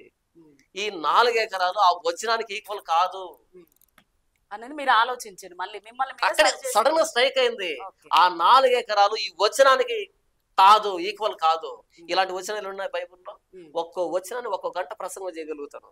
ఒక్కో ప్రసంగానికి నాకు ఇచ్చే కానుక ఎంత అర్థమవుతుందా? వీళ్ళు ఇక్కడే ఉంటారు కంచేసుకొని, ఎక్కడికి వెళ్ళరు వెళ్ళి పాపం. 10 మందికి 4 మాటలు చెప్పరేళ్ళు. నేను కించపరచట్లేదు, నాకు అనిపించింది చెప్తున్నాను. ఇదో ఇప్పుడున్న మీరు అన్నారు కదా, సూటు బుట్టు వేసుకున్నారు, కార్లో వచ్చారు, ఐఫోన్ అన్నాక మొత్తం తీసేసుకున్నా సరే, ఐఫోన్ తీసేసి సూటు బుట్టు తీసేసి ఆ కారు తీసేసి మొత్తం తీసేసి ఒక పనేను నిక్కర మీద నిలవబెట్టినా సరే, ఈ ఒక్కటి నాకు ఇస్తే మరలా ఇంత దూరం వస్తా, ఇదేనా మళ్ళీ ఇదే రేంజ్ లో ఇంతకంటే పైకి వెళ్తా. ఎందుకో తెలుసా, ఇక్కడ కంచేసుకున్నా నేను, వాళ్ళు భూమి కంచేసుకున్నారు. ఓకే, ప్రతి వచనాన్ని కంచేసుకొని ఆక్యుపై చేసుకున్నా, ఇది నాదే, నా వచనం. అందుకే పాస్టర్ జాన్ పాల్ ఒక వచనాన్ని తీసుకుని మాట్లాడాడంటే ఇంకెవరు టచ్ చేయకూడదు అంతే. ఒక వచనాన్ని కానీ ఒక సందర్భం కానీ పాస్టర్ జాన్ పాల్ తీసుకొని ఎక్స్ప్లెయిన్ చేశాడు అంటే దాన్ని విన్న వ్యక్తి ఇంకా అదే ప్రసంగాన్ని ఇంకెవరైనా చెప్పినా సరే, జాన్ పాల్ అని చెప్పింది వేరులేబ్బా అని అనాలి. ఎందుకంటే కంచేశాను ప్రతి వచనానికి. నేను తీసుకునే ప్రతి లేఖన భాగాన్ని కంచేసుకున్నా. This context belongs to pastor John Paul అని కంచేసుకున్నంత ఓన్ చేసుకున్నా కాబట్టి ఇంత గట్టిగా మాట్లాడతాను. ఇప్పుడు మరలా మొదటి మీరు అడిగిన ప్రశ్నకు వస్తాను. నాది అబ్రహాం వరుస. కేవలం దేవుడు మాత్రమే నన్ను ఇంత ధనవంతుని చేశాడు. ఇలా ఒకప్పుడు నాకు బట్టలు లేవమ్మా, బట్టలు లేకుండా బ్రతికాను నేను.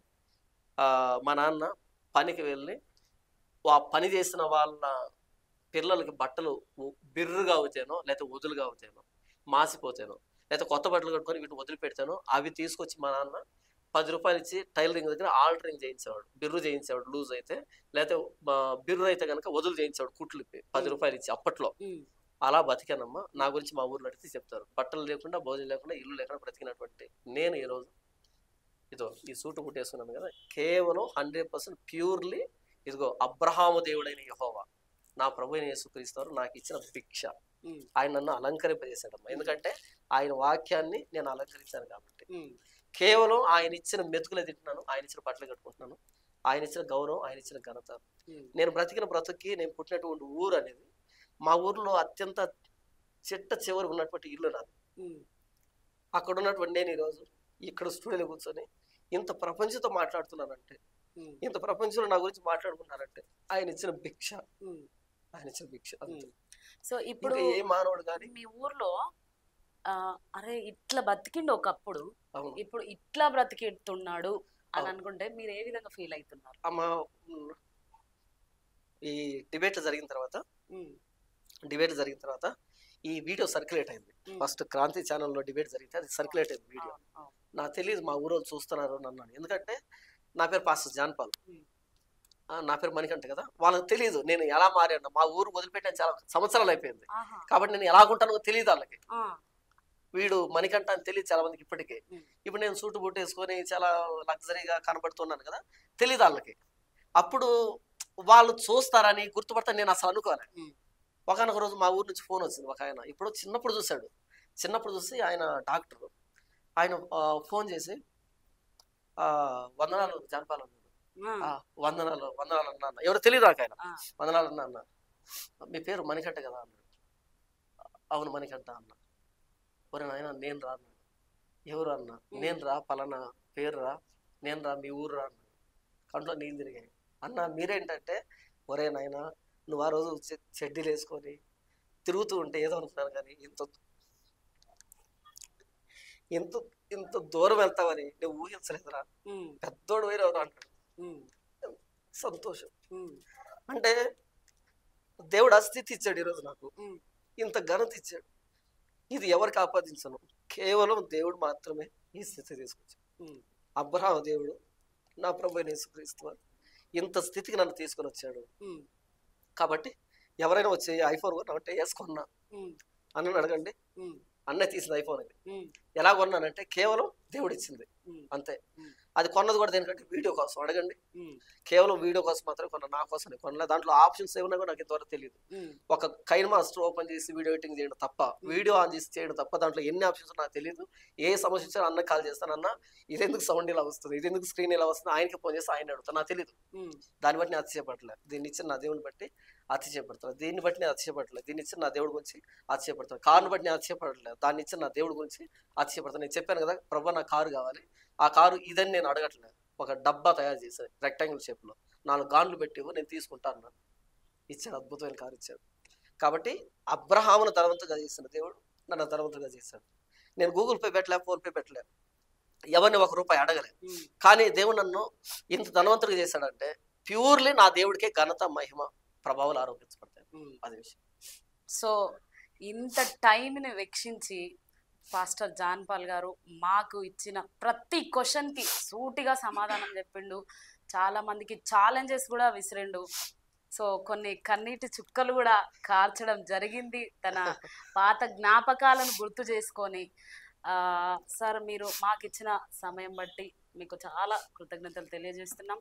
మీ ద్వారా ఇంకా క్రైస్తవ్యానికి మేలు జరగాలని మేము కూడా కోరుకుంటున్నాం. క్రైస్తవ్యానికైనా హిందుత్వానికైనా సో అన్నిటికీ మేలు జరగాలి. ఇంకా మీ స్వరం వినపడాలి, మీ గొంతు. ఎందుకంటే నేను ఒక జర్నలిస్ట్ సార్.